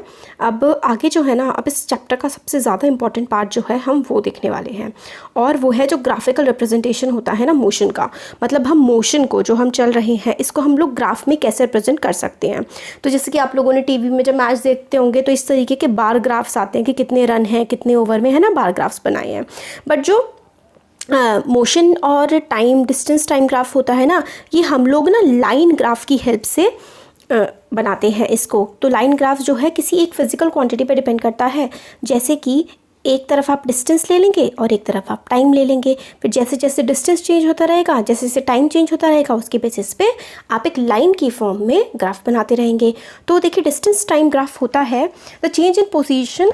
यहाँ पे देखिए, change in position of an object with time can be represented on the distance time graph. ठीक है, तो जो चेंज हो रहा है ना पोजीशन में टाइम के साथ साथ, तो उस चीज़ को हम लोग डिस्टेंस टाइम ग्राफ में आराम से बना सकते हैं। तो डिस्टेंस टाइम ग्राफ हम किस किस टाइप का बना सकते हैं? एक तो यूनिफॉर्म स्पीड के बारे में हम लोग पढ़ चुके हैं कि सेम डिस्टेंस कवर हो रहा है सेम टाइम में, मतलब हर 5 मिनट में आप 5 किलोमीटर, फिर हर 5 मिनट में आप लोग 5 किलोमीटर, इस तरीके से हर 5 मिनट में 10 किलोमीटर ट्रैवल कर रहे हैं। मतलब पूरी जर्नी में, जो पूरी आपकी जर्नी है ना, उसमें इक्वल टाइम में इक्वल ही डिस्टेंस कवर कर रहे हैं। तो इस तरीके का जो डिस्टेंस होता है ना, और इस तरीके से जो हम लोग ग्राफ ड्रॉ करेंगे उसको हम लोग यूनिफॉर्म स्पीड बोलते हैं। यूनिफॉर्म स्पीड जो होती है ना, उसका ग्राफ हमेशा स्ट्रेट लाइन होता है इस तरीके से। तो जब भी हम लोग को ग्राफ प्लॉट करना होता है तो हम पहले ये देखिए, ये वाली जो होती है ना, जो सीधी खड़ी हुई होती है, ये वाली वाई एक्सिस होती है, और जो ऐसे करके लेटी हुई होती है इसको हम लोग एक्स एक्सिस बोलते हैं। ठीक हो क्या? अब क्या है देखिए, इसमें इस तरफ जो वाई एक्सिस है ना, इस पे हम लोग वाई एक्सिस पे यहाँ पे देखिए हम डिस्टेंस ले रहे हैं, और जो एक्स एक्सिस है ना, इसमें हमने लिया हुआ है टाइम। अब ये जो थ्योरी है ना, यहाँ पर ये सब कुछ जो लिखा हुआ है ये मैं आपको इस ग्राफ की हेल्प से समझाऊंगी सारा का सारा। तो देखिए आप यहाँ पे कि क्या क्या है। सबसे पहली चीज़ कि आपको एग्जाम में पूछा जा सकता है, 1 नंबर का 2 नंबर का क्वेश्चन आ सकता है कि डिस्टेंस टाइम ग्राफ जो है आपको ड्रॉ करना है। तो डिस्टेंस टाइम ग्राफ पहले आपको देखना होगा कि यूनिफॉर्म पूछा है या नॉन यूनिफॉर्म पूछा है। यूनिफॉर्म पूछा है, देखिए यहाँ पर क्या लिखा हुआ है, यूनिफॉर्म स्पीड। ठीक है, यूनिफॉर्म स्पीड से हो रहा है, तो यहाँ पर आप डिस्टेंस ले लिया आपने, फिर वाई एक्सिस पे आपने डिस्टेंस ले लिया, एक्स एक्सिस पे आपने टाइम ले लिया, और फिर आपने एक स्ट्रेट लाइन बना दी। ठीक है, ये जो स्ट्रेट लाइन बना दी है, इससे आपको हमारा क्या मिल जाता है, यूनिफॉर्म। ठीक है, यूनिफॉर्म स्पीड इससे हमें, या फिर ये यूनिफॉर्म मोशन हमारी होती है। ठीक हो गया? अब देखिए कैसे प्लॉट करते हैं। यहाँ पे जैसे कि हम लोग को बता रखा है, you know that when an object travels equal distance in equal interval of time it moves with a uniform speed. ठीक है, जब वो equal distance equal interval of time के साथ कवर करता है तो उसको हम लोग यूनिफॉर्म स्पीड बोलते हैं। अब यहाँ पे देखिए, तो डिस्टेंस ट्रैवल बाय जो होता है, जो भी ऑब्जेक्ट डिस्टेंस ट्रैवल कर रहा होता है, is directly proportional to time taken. मतलब कितने टाइम में कितना डिस्टेंस ट्रैवल वो कर रहा है, ये डायरेक्टली प्रोपोर्शनल होते हैं। ठीक है, 10 फॉर यूनिफॉर्म स्पीड के लिए डायरेक्टली प्रोपोर्शनल होता है। यूनिफॉर्म स्पीड के लिए जो ग्राफ होता है ना, वो क्या होता है, स्ट्रेट लाइन होता है। ठीक हो गया? इतनी बात हमें समझ में आ गई है ना, अच्छी बात है। अब देखिए the portion A B of the graph. अब पोर्शन ए बी कहाँ है ग्राफ का, portion O B, sorry A B नहीं, ओ बी। ये देखिए ये वाला जो पोर्शन है, पोर्शन ओ बी हमारा जो ग्राफ था, ये हमारा यूनिफॉर्म स्पीड के लिए ग्राफ है। और इसका जो पोर्शन ए बी है ना, ये हम लोगों को बताता है कि distance is increasing with uniform rate. ये जो है, ये वाला जो ग्राफ है, ये हमें बता रहा है कि जो डिस्टेंस बढ़ रहा है वो बिल्कुल यूनिफॉर्म रेट से बढ़ रहा है। ठीक है, क्योंकि जितनी पूरे टाइम ना कांस्टेंट स्पीड रही है, हमेशा इक्वल डिस्टेंस कवर हुआ है इक्वल टाइम में, तो ये हमें पता लग रहा है, ये क्या है, ये जो स्पीड हमें बता रही है स्ट्रेट लाइन से कि ये यूनिफॉर्म स्पीड है। तो ओ बी जो लाइन है, इससे हमें पता लगता है कि यूनिफॉर्म रेट से स्पीड आगे, मतलब यूनिफॉर्म रेट चल रहा है। अब देखिए आप इसमें टर्म यूनिफॉर्म वेलोसिटी भी यूज़ कर सकते हैं यूनिफॉर्म स्पीड की जगह, अगर आप लोग का जो मैग्नीट्यूड है वो इक्वल है distance travelled by an object के। कितनी अजीब सी चीज़ हो गई, क्या समझते हैं, तोड़ के ब्रेक कर करके समझते हैं उसको। तो देखिए क्या है, आप यूनिफॉर्म स्पीड में इतनी देर से बोल रही हूँ, आप यूनिफॉर्म वेलोसिटी भी बोल सकते हैं। तो हमने स्पीड और वेलोसिटी है ना, इन दो चीज़ों में देखा था। स्पीड कब होती है, जब हम लोग डिस्टेंस लेकर के चलते हैं। ठीक है, और वेलोसिटी कब होती है, जब हम लोग डिस्टेंस की जगह डिस्प्लेसमेंट ले लेते हैं। डिस्प्लेसमेंट क्या होता है, डिस्प्लेसमेंट होता है एक पॉइंट से दूसरे पॉइंट के बीच में अगर स्ट्रेट लाइन में डिस्टेंस ट्रैवल हुआ है तो उसको हम डिस्प्लेसमेंट कहते हैं। तो देखिए यहाँ से यहाँ स्ट्रेट लाइन में ट्रैवल हो रहा है, तो इसको हम डिस्प्लेसमेंट भी बोल सकते हैं। तो अगर डिस्प्लेसमेंट है तो हम स्पीड की जगह इसको वेलोसिटी भी बोल सकते हैं। तो यूनिफॉर्म वेलोसिटी से ये ट्रैवल कर रहा है, इसको भी हम बोल सकते हैं। और इसका मैग्नीट्यूड क्या है, मैग्नीट्यूड मतलब कि इसने कितना डिस्टेंस ट्रैवल कर लिया है, 40 किलोमीटर 50 किलोमीटर, तो हमारे पास नंबर है, तो यानी कि मैग्नीट्यूड है। हमारे पास मैग्नीट्यूड भी है और वो स्ट्रेट लाइन में ट्रैवल कर रहा है, तो हम इसको यूनिफॉर्म वेलोसिटी भी बोल सकते हैं। ठीक है, अब आगे देखिए, we can use distance time graph. हम लोग डिस्टेंस टाइम ग्राफ का इस्तेमाल कर सकते हैं किसी की स्पीड को बताने के लिए। कैसे, अब देखिए स्पीड का फॉर्मूला क्या होता है, speed is equals to distance upon time, है ना, यही होता है ना। तो डिस्टेंस अगर हमारे पास है, डिस्टेंस हमने देख लिया, ये पहला डिस्टेंस क्या है, यहाँ पर 10 किलोमीटर इसने ट्रैवल किया है, तो इसकी जगह आप 10 लिख दीजिए। और जो पॉइंट होता है ना, इसके जस्ट नीचे होता है इसकी इसका टाइम। तो टाइम कितना है यहाँ पे देखिए, ये है ना, तो इधर कुछ यहाँ पर इसका इतना टाइम आ रहा है और इसका जो यूनिट है वो 20 की है। तो देखिए 1 2 3 4 5 6, यानी कि कितना है ये हो गया 12। तो कैसे, क्योंकि एक जो मार्क है ना वो 2 को रिप्रेजेंट कर रहा है, तो 2 4 6 8 और 10 और एक ये वाला 12, तो यानी कि टाइम हो गया 12 मिनट। तो 12 मिनट में आप 10 किलोमीटर ट्रैवल कर रहे हैं। इसको डिवाइड कर लेंगे तो पॉइंट वगैरह में आंसर आएगा, तो आपकी स्पीड पता लग जाएगी। तो आपको समझ आया कि अगर आपको ग्राफ गिवन है जिसमें आपको डिस्टेंस भी पता है और जिसमें आपको टाइम भी पता है, तो आप आसानी से स्पीड निकाल सकते हैं। कैसे, जहाँ पर भी पॉइंट बना हुआ है उससे आप एक बार ऐसे करके स्ट्रेट लाइन लीजिए, ऐसे करके। यहाँ पे थोड़ी सी स्ट्रेट नहीं हो पा रही है, ये देखिए, ठीक है।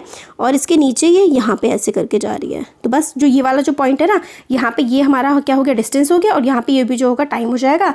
Speed is equals to distance upon time, value put करिए और आंसर आ जाएगा, ठीक है। तो इस तरीके से हम लोग निकालते हैं। और दूसरा तरीका भी हम लोगों को बुक में कैसे बता रखा है, इसके लिए हम लोग क्या करेंगे कि छोटा सा पार्ट ले लेंगे ए बी है, देखिए ये वाला, ये पार्ट ले लिया हमने, ए पॉइंट ये है और बी पॉइंट ये है, हमने इसको कंसिडर कर लिया है, ठीक है। ए बी ले लिया of the distance time graph, ठीक है। Draw a line parallel to X axis from point A. Point A से हम लोगों को क्या करना है, एक लाइन ड्रॉ करनी है। ये हमारा ए है, ए से हम लोगों को एक्स एक्सिस के पैरेलल लाइन ड्रॉ करनी है। एक्स एक्सिस ये वाली है, पैरेलल लाइन कैसे ड्रॉ होगी, ऐसे करके, ये देखिए, ए से अगर हमें पैरेलल लाइन ड्रॉ करनी होगी तो ये इस तरीके से आ जाएगी, ठीक है। हमने पैरेलल लाइन ड्रॉ कर दी। उसके बाद हमें क्या करना है, फिर पॉइंट बी लेना है हम लोगों को। फिर पॉइंट बी से हम लोगों को एक स्ट्रेट लाइन ट्रेवल करनी है फ्रॉम, इस तरीके से एक ऐसी सीधी लाइन ट्रैवल करनी है या फिर बनानी है, सीधी लाइन बनानी है जो कि वाई एक्सिस के पैरेलल हो, ठीक है। तो हमने पॉइंट बी से वाई एक्सिस के पैरेलल एक लाइन बना दी, और जहाँ पर ये जुड़ रही है ना आकर के, इसको हम लोगों ने सी नाम दे दिया, ठीक हो गया। इतना हो गया हमारा। अब these two lines meet each other at point C to form a triangle. अब देखिए ट्राइंगल जैसे बन गया है। Now denote A C with time interval T2 minus T1। देखिए ए सी जो है वो T2 माइनस T1 है, क्यों, क्योंकि देखिए यहाँ पे देखिए ये T1 था, ये T2 था, तो ये वाली बड़ी वैल्यू थी, तो बड़ी वैल्यू में से हम लोग छोटी वैल्यू को माइनस कर देंगे, तो ये क्या हो जाएगा, T2 माइनस T1 ये हो जाएगा, ठीक हो गया। अब सिमिलरली देखिए ये वाला हमारा T2 था और ये वाला T1 था, हमने ये वाला ट्रायंगल लिया हुआ था, फिर ये क्या हो गया हमारा T2 माइनस T1 हो गया। अब ये देखिए यहाँ पे क्या है, S2 गिवन है और यहाँ पे S1 गिवन है, तो यानी कि ये वाला पॉइंट क्या है, S2, और ये वाला है S1। सिमिलरली हम लोग जो ये डिस्टेंस है इसको निकाल लेंगे S2 माइनस S1 करके, है ना। अब देखो कितना इजी हो गया हमारे लिए। नीचे जो बेस था वो हमारा टाइम था, नीचे वाला बेस क्या था, नीचे वाला बेस था हमारा टाइम, और ऊपर वाला ये क्या था, ये वाला हमारा डिस्टेंस था। तो स्पीड को हम लोग, स्पीड या फिर हम वेलोसिटी का वो क्या होता है, नंबर कह रही हूँ, वेलोसिटी का साइन होता है v, तो v इज इक्वल्स टू, ये वाला हमारा क्या था, S2 माइनस S1 था, यहाँ से ये डिस्टेंस है क्योंकि, और ये था हमारा T2 माइनस T1, ठीक है। तो v इज इक्वल्स टू हो जाएगा S2 minus S1 upon T2 minus T1। तो हम लोगों की निकल गई, है ना। हम लोगों ने ये इतना, इस एरिया में जितना भी डिस्टेंस ट्रैवल हुआ है वो हमने आसानी से निकाल लिया। हमने क्या किया, यहाँ पर जो भी नंबर होगा, यहाँ पर जो भी नंबर होगा, इसमें से इसको माइनस कर दिया, यानी कि 60 में से आपने 40 को माइनस कर दिया, ठीक है, टाइम के लिए। और ऊपर क्या है, ऊपर देखिए ये वाला, यानी कि हमारा यहाँ पे जा रहा है 30 से नीचे 28 और इससे नीचे यानी कि 30 है, तो 38 माइनस 28 अपॉन, और यहाँ पे हमारा 42 माइनस 56, सॉरी बड़े वाले आगे लिखते हैं, 56 माइनस 42 हो जाएगा। तो इस तरीके से हम लोग पॉइंट्स की हेल्प से निकाल सकते हैं। सिंपल सा है, आपने इसमें से लिया, ट्रायंगल बनाया, इसमें जो जो वैल्यूज़ आ रही थी वो वैल्यूज़ यहाँ रख दी, इसकी जो जो वैल्यूज़ आई थी वो वैल्यूज़ यहाँ रख दी, बड़ी वाली वैल्यू में से छोटी वाली को माइनस किया, बड़ी में से छोटी को माइनस किया, और फॉर्मूले में S is equals to speed is equals to distance upon time में जब हम लोग रख देंगे तो हमारे पास इसका क्या आ जाएगा, इसकी हमारे पास वेलोसिटी ईजिली आ जाएगी, ठीक है। सबसे इंपॉर्टेंट चीज़ ये याद रखनी है, जब यूनिफॉर्म मोशन होता है तो हम D यहाँ लिखेंगे, T यहाँ लिखेंगे, और ऐसे करके स्ट्रेट लाइन का ग्राफ बना देंगे, और यहाँ पे फिर हम लोग 2 पॉइंट लेंगे, इन 2 पॉइंट्स की वैल्यू जो भी होंगी उससे हमारा टाइम निकल आएगा, इन दोनों पॉइंट के डिफरेंस की जो वैल्यू होंगे उससे डिस्टेंस निकल आ जाएगा, और speed is equals to distance upon time से हम लोगों को पूरा का पूरा आंसर हमें मिल जाएगा। तो ये पूरा हमारा देखिए यहाँ से ये जो था सब कुछ हम लोगों ने देख लिया है इसमें। अब दूसरी चीज़ हम लोगों को जो इसमें देखनी है वो ये है, देखिए नेक्स्ट हमारा जो आता है डिस्टेंस टाइम ग्राफ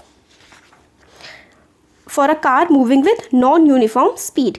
कार अगर नॉन यूनिफॉर्म स्पीड से मूव कर रही है ना, मतलब वो उसका डिस्टेंस जो है वो टाइम के साथ ना वेरी कर रहा है। जैसे कि अगर उसने सपोज करिए कि 10 किलोमीटर उसने ट्रैवल करे 5 मिनट्स में, फिर उसके बाद नेक्स्ट 12 किलोमीटर उसने ट्रैवल कर लिए सपोज करिए 4 मिनट में, फिर उसने 11 किलोमीटर अगले ट्रैवल कर लिए 15 मिनट में, है ना। तो चेंज होता जा रहा है कि कुछ यूनिफॉर्म नहीं है, एक जैसा नहीं चल रहा है। तो इस तरीके का तो डिस्टेंस टाइम ग्राफ जो है वो ऐसा कर्व में आता है।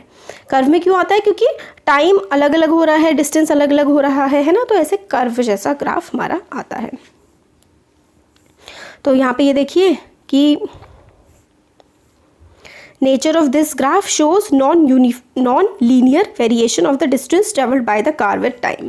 ठीक है, तो ये नॉन यूनिफॉर्म स्पीड या फिर नॉन यूनिफॉर्म मोशन को ये वाला जो ऊपर वाला हमारा ग्राफ है ये दिखा रहा है। तो हम लोगों ने इस वीडियो में देख लिया डिस्टेंस टाइम ग्राफ, देख लिया यूनिफॉर्म मोशन और नॉन यूनिफॉर्म मोशन के लिए। अब नेक्स्ट वीडियो में हम लोग देखेंगे velocity time graph. Thank you. Hello everyone, welcome to learn Abhi. I am Shivani Chauhan. इस वीडियो में हम लोग देखेंगे क्लास 9th साइंस की बुक का चैप्टर 8 मोशन, और इसमें हम लोग इस वीडियो में वेलोसिटी टाइम ग्राफ्स सीखेंगे। तो वेलोसिटी क्या होती है? Velocity, the variation in velocity with time for an object moving in a straight line can be represented by velocity time graph. मतलब जो वेरिएशन आ रहा होता है, मतलब जो बदलाव आ रहा होता है वेलोसिटी में। वेलोसिटी क्या होती है? स्पीड की जगह हम लोग वेलोसिटी लेते हैं जब डिस्प्लेसमेंट की बात आती है। डिस्टेंस होता है एक जगह से दूसरी जगह जाना, है ना, और या फिर वापस भी आ सकता है। बट डिस्प्लेसमेंट में आप एक पॉइंट से दूसरे पॉइंट तक, इनिशियल और फाइनल पॉइंट के बीच में आप स्ट्रेट लाइन में जाते हैं, बट वापस नहीं आ सकते। अगर वापस आ रहे तो डिस्टेंस हो जाएगा। ठीक हो गया। तो वेलोसिटी हम डिस्प्लेसमेंट के केस में लेकर के चलते हैं। और वेरिएशन इन वेलोसिटी, वेलोसिटी किस तरीके से टाइम के साथ चेंज होती है जब वो स्ट्रेट लाइन में मूव कर रही होती है, तो हमें वो वेलोसिटी टाइम ग्राफ से पता लगेगा। इन दिस ग्राफ टाइम जो है वो, टाइम हमेशा आप याद कर लीजिए कि हम लोग हमेशा टाइम को एक्स एक्सिस पर ही लेकर के चलते हैं। ठीक है, टाइम हम लोगों ने एक्स एक्सिस पर लिया हुआ है। यहाँ पे देखिए एक्स एक्सिस पे हमने टाइम लिया है, and the velocity is represented along Y axis. Y axis पे हम लोगों ने वेलोसिटी ली है। अगर ऑब्जेक्ट यूनिफॉर्म रेट से या फिर यूनिफॉर्म वेलोसिटी से मूव कर रहा है, ठीक है, तो देखिए ऑब्जेक्ट क्या है, बिल्कुल यूनिफॉर्म वेलोसिटी से मूव कर रहा है। तो the height of its velocity time graph, तो जो हाइट है ना, ये देखिए हाइट जो है ना वेलोसिटी टाइम ग्राफ की, वो चेंज नहीं होगी। देखिए यहाँ पे भी इतनी ही हाइट थी, यहाँ पे भी इतनी हाइट थी, और यहाँ पर भी इतनी ही हाइट थी। तो देखिए if the object moves eight uniform velocity, object बिल्कुल यूनिफॉर्म वेलोसिटी से मूव कर रहा है, और उसकी जब भी यूनिफॉर्म वेलोसिटी से मूव करेगा ना, तो वेलोसिटी टाइम ग्राफ में हाइट उसकी नहीं बदलेगी टाइम के साथ। देखिए हाइट नहीं बदल रही है टाइम के साथ जब ग्राफ यूनिफॉर्म वेलोसिटी का प्लॉट होता है। It will be a straight line parallel to X axis. तो देखिए ये वाली जो लाइन है ये स्ट्रेट है, सीधी है, और ये पैरेलल है एक्स एक्सिस के। आपने पढ़ी होगा बचपन में ना कि पैरेलल लाइंस वो दो लाइंस होती हैं जो कभी भी मीट नहीं करती हैं। ठीक है, जैसे आपके स्केल के दो अपोजिट साइड्स, रेलवे ट्रैक है ना। तो वेलोसिटी हम लोगों की क्या होती है? वेलोसिटी टाइम ग्राफ में जो हमेशा स्ट्रेट लाइन में मोशन होता है, और वो टाइम जो एक्स एक्सिस है ना उसके बिल्कुल पैरेलल होता है, स्ट्रेट लाइन होता है। ठीक है, हम लोगों को पता है कि product of velocity and time give displacement. अब product of velocity into time, जब वेलोसिटी को हम टाइम से मल्टीप्लाई कर देते हैं तो हम लोगों को डिस्प्लेसमेंट मिलता है किसी भी ऑब्जेक्ट का। आपको ये याद रखना है कि वेलोसिटी को जब हम टाइम से मल्टीप्लाई कर देते हैं तो हम लोगों को डिस्प्लेसमेंट मिल जाता है। सिंपल सी, देखिए बिल्कुल सिंपल सी चीज़ है। Speed is equals to distance upon time. Distance की जगह आप डिस्प्लेसमेंट कर दीजिए, स्पीड की जगह वेलोसिटी कर दीजिए, तो velocity into time is equals to displacement. वही फॉर्मूला है हमारा, speed is equal to distance upon time का। स्पीड की जगह वेलोसिटी, डिस्टेंस की जगह डिस्प्लेसमेंट, काम बन जाता है अपना। तो प्रोडक्ट जो होता है ना वेलोसिटी का और टाइम का, हम लोगों को डिस्प्लेसमेंट देता है किसी भी ऑब्जेक्ट की जो कि यूनिफॉर्म वेलोसिटी से मूव कर रहा होता है। और area enclosed by velocity time graph and the time axis will be equal to the magnitude of displacement. इसका क्या मतलब है? तो देखिए ये जो है ये एरिया जो एनक्लोज कर रखा है ना, ये वाला, ये एरिया जो बंद कर रखा है वेलोसिटी टाइम ग्राफ ने और वेलोसिटी और टाइम एक्सिस में। ये क्या होता है, will be equal to the magnitude of displacement, मतलब ये इतना ही होगा एरिया जितना कोई भी ऑब्जेक्ट ट्रैवल किया होगा। ठीक है, जितना ऑब्जेक्ट ट्रैवल किया होगा ये एरिया उतना ही हमेशा होता है। तो हम लोग डिस्टेंस कैसे निकाल सकते हैं किसी पॉइंट का जो T1 से T2 में मूव हुआ है ना। तो T1 T2 पॉइंट्स है हमारे इस ग्राफ पे, और वेलोसिटी क्या है देखिए इसकी, ये है हमारे पास वेलोसिटी यहाँ पे पूरी 40 है ना। वेलोसिटी है हमारी 40 किलोमीटर पर आवर है ना, वेलोसिटी हमारी 40 किलोमीटर पर आवर है। और मूव कितना कर रहा है, T1 और T2 के बीच में मूव कर रहा है। तो हम लोगों को क्या निकालेंगे, वेलोसिटी हम लोगों ने अभी भी क्या फॉर्मूला देखा था, फॉर्मूला हम लोगों ने जस्ट अभी देखा था, डिस्प्लेसमेंट इज इक्वल्स टू क्या होता है, वेलोसिटी इनटू टाइम। डिस्प्लेसमेंट होता है वेलोसिटी इनटू टाइम। तो हमें डिस्प्लेसमेंट अगर निकालना है तो हमें क्या चाहिए, हमें वेलोसिटी चाहिए। वेलोसिटी कितनी है 40, टाइम कितना है हमारे पास, टाइम है हमारे पास T2 माइनस T1। तो हम लोग डिस्प्लेसमेंट निकाल सकते हैं आसानी से, है ना। डिस्प्लेसमेंट का जो वो होता है ना सिंबल, वो S होता है, स्पीड का जो होता है वो V होता है। तो यहाँ पे इन्होंने कन्फ्यूजन क्रिएट कर रखी है। डिस्प्लेसमेंट का सिंबल होता है S। तो S इज इक्वल्स टू हमारे पास वेलोसिटी V की वैल्यू है 40 और टाइम की वैल्यू क्या है T2 माइनस T1। हमेशा बड़े वाले में से छोटे वाले को माइनस करते हैं। तो T2 माइनस T1, ठीक हो गया, है ना। तो यानी कि इसका क्या बनता है formula, S is equals to AC into CD।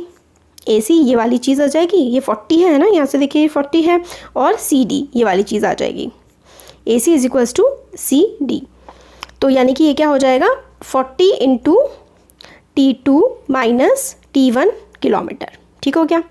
तो ये एरिया, ये क्या है, रेक्टेंगल है, रेक्टेंगल का एरिया क्या होता है, L इंटू बी होता है। वैसे भी लेंथ जो भी है और जो भी उसकी हाइट है, हाइट क्या हो गई 40 हो गई, लेंथ हो गई T2 माइनस T1। इसी तरीके से ये पूरा का पूरा सॉल्व हो जाता है। यहाँ देखिए जो मैंने आपको अभी पूरा सॉल्व करके दिखाया वो यही था। यहाँ पर T2 माइनस T1 लिया था, S is equals to AC into CD। AC into CD, AC क्या है देखिए, AC यही है, CD क्या है, ये है ना।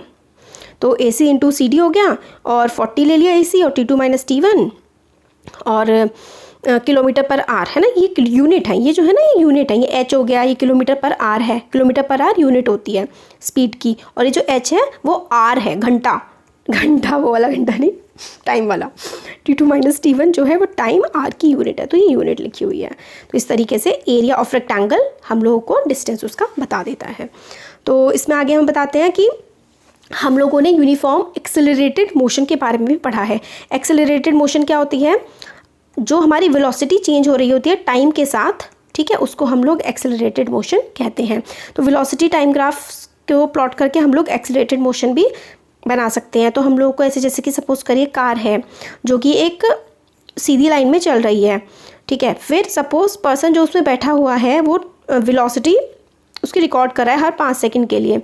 तो यहाँ पर इस तरीके से टाइम इतना है हर 5 सेकंड में, और वेलोसिटी उसकी ये है, ठीक हो गया, मीटर पर सेकंड में, किलोमीटर पर आवर में। तो इस तरीके से वेलोसिटी बदलती है। अब उसका अगर हम ग्राफ प्लॉट कर दें, ये जो वेलोसिटी बदल रही थी इस चीज़ का अगर हम लोग ग्राफ प्लॉट करें तो कैसा आएगा। पहले तो हम लोगों ने यूनिफॉर्म वेलोसिटी का देखा था, बट अगर अब नॉन यूनिफॉर्म वेलोसिटी आ गई अब तो हमारे पास, क्योंकि देखिए टाइम तो हमने हर बार 5 सेकंड का लिया हुआ है, टाइम का वेरिएशन कितना है, हर बार 5 सेकंड बढ़ रहा है, बट वेलोसिटी देखिए कितनी अजीब तरीके से बढ़ रही है। ठीक हो गया, है ना। तो इस तरीके का फिर हम लोग किस तरीके से ग्राफ प्लॉट करेंगे। तो इन दिस केस, इस केस में देखिए the nature of graph shows that the velocity changes y equal amount in equal interval of time. Equal amount में चेंज हो रही है, 1 मिनट, हाँ देखिए टाइम तो 5 का डिफरेंस है, ओके 2.5, हाँ ये तो एक्सेलरेटेड यूनिफॉर्म एक्सेलरेटेड मोशन का है। तो सॉरी मेरे को लगा था नॉन यूनिफॉर्म में, ध्यान नहीं दिया था, ये यूनिफॉर्म एक्सेलरेटेड है। क्यों, क्योंकि देखिए हर को आप माइनस करके देख लीजिए, 30 माइनस 25 5, 25 माइनस 5 5 है ना, सब में सेम आ रहा है। अब 15 माइनस 12.5 2.5, 12.5 माइनस 10 2.5, 10 माइनस 7.5 2.5। तो यानी कि ये तो यूनिफॉर्म एक्सेलरेटेड मोशन का हमारे पास एग्जांपल आ गया है। ये केस में जो वेलोसिटी टाइम ग्राफ है जो कार की मोशन का दिखा रहे हैं, इसमें velocity changes y equal amount in equal interval of time.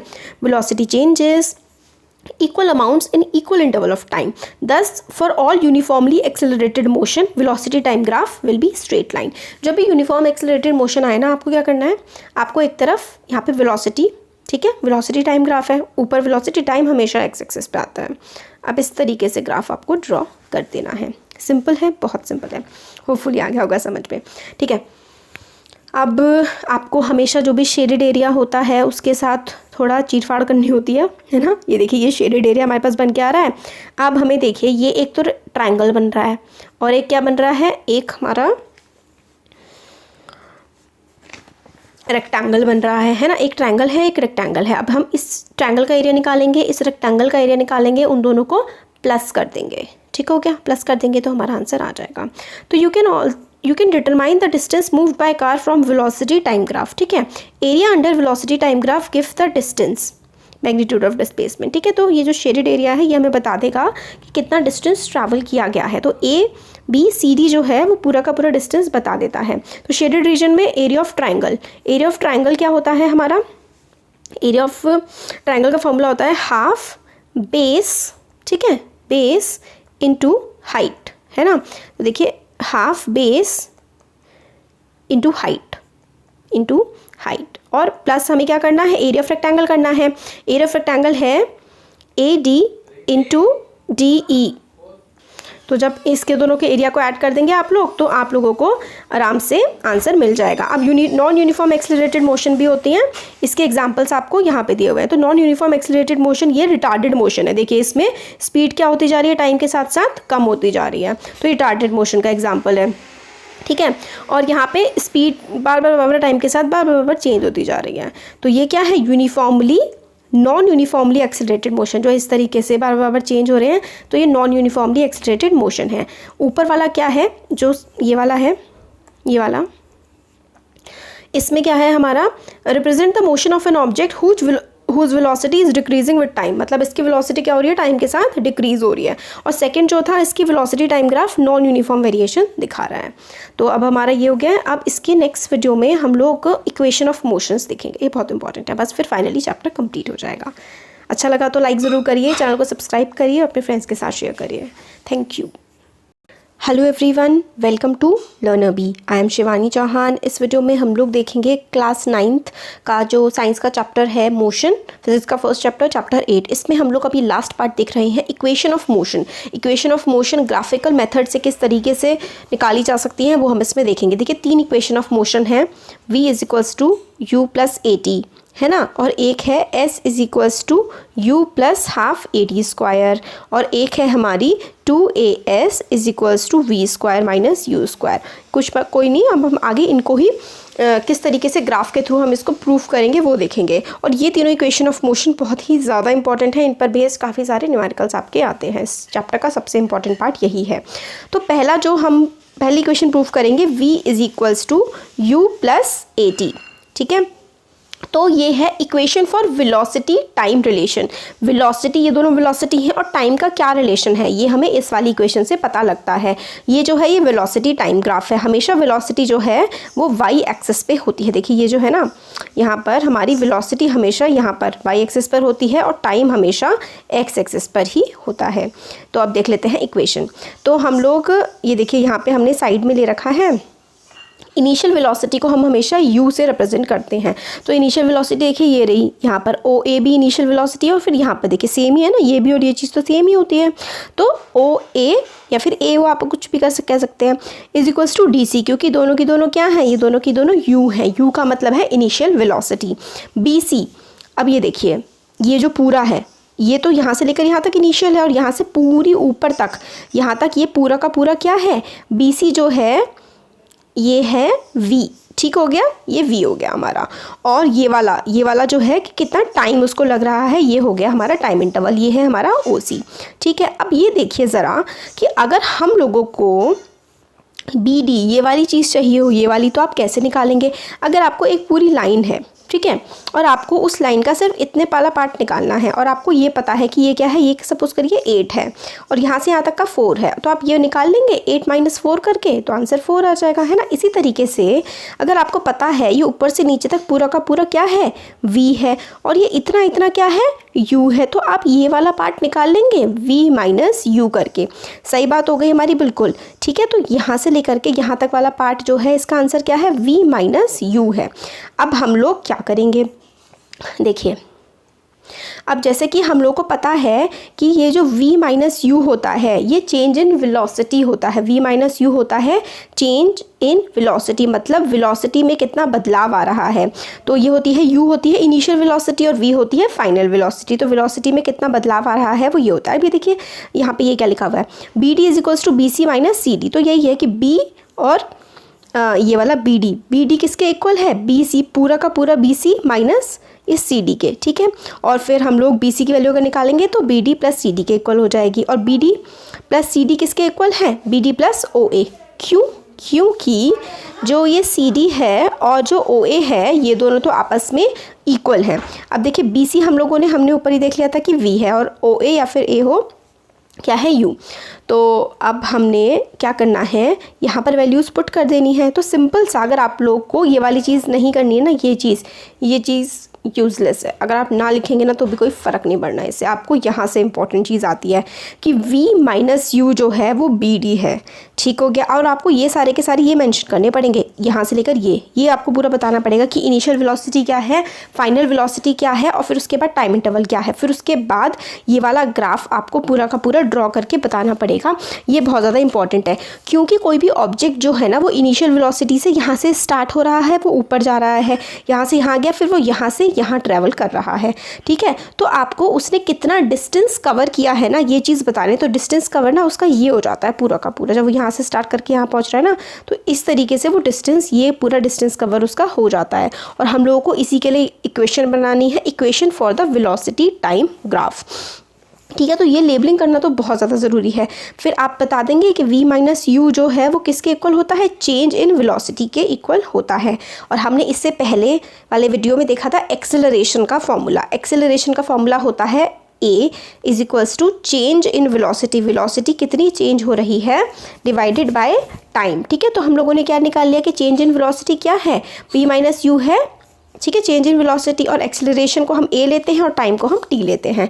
तो हमारे पास ये वाला फॉर्मूला आ गया, ये वाला a = acceleration = change in velocity, change in velocity मतलब v - u, ठीक है, डिवाइडेड बाय t, ठीक है। अब आप देखिए कि ये t जो डिवाइड में है, अगर ये = से दूसरी तरफ जाता है तो ये क्या हो जाता है, मल्टीप्लाई हो जाता है। तो a × t, और इधर क्या बचा, v - u बचा, है ना। अभी जो माइनस का है ये = से दूसरी तरफ जाके क्या हो जाता है, प्लस का, तो ऐसे करके ये प्लस का हो गया।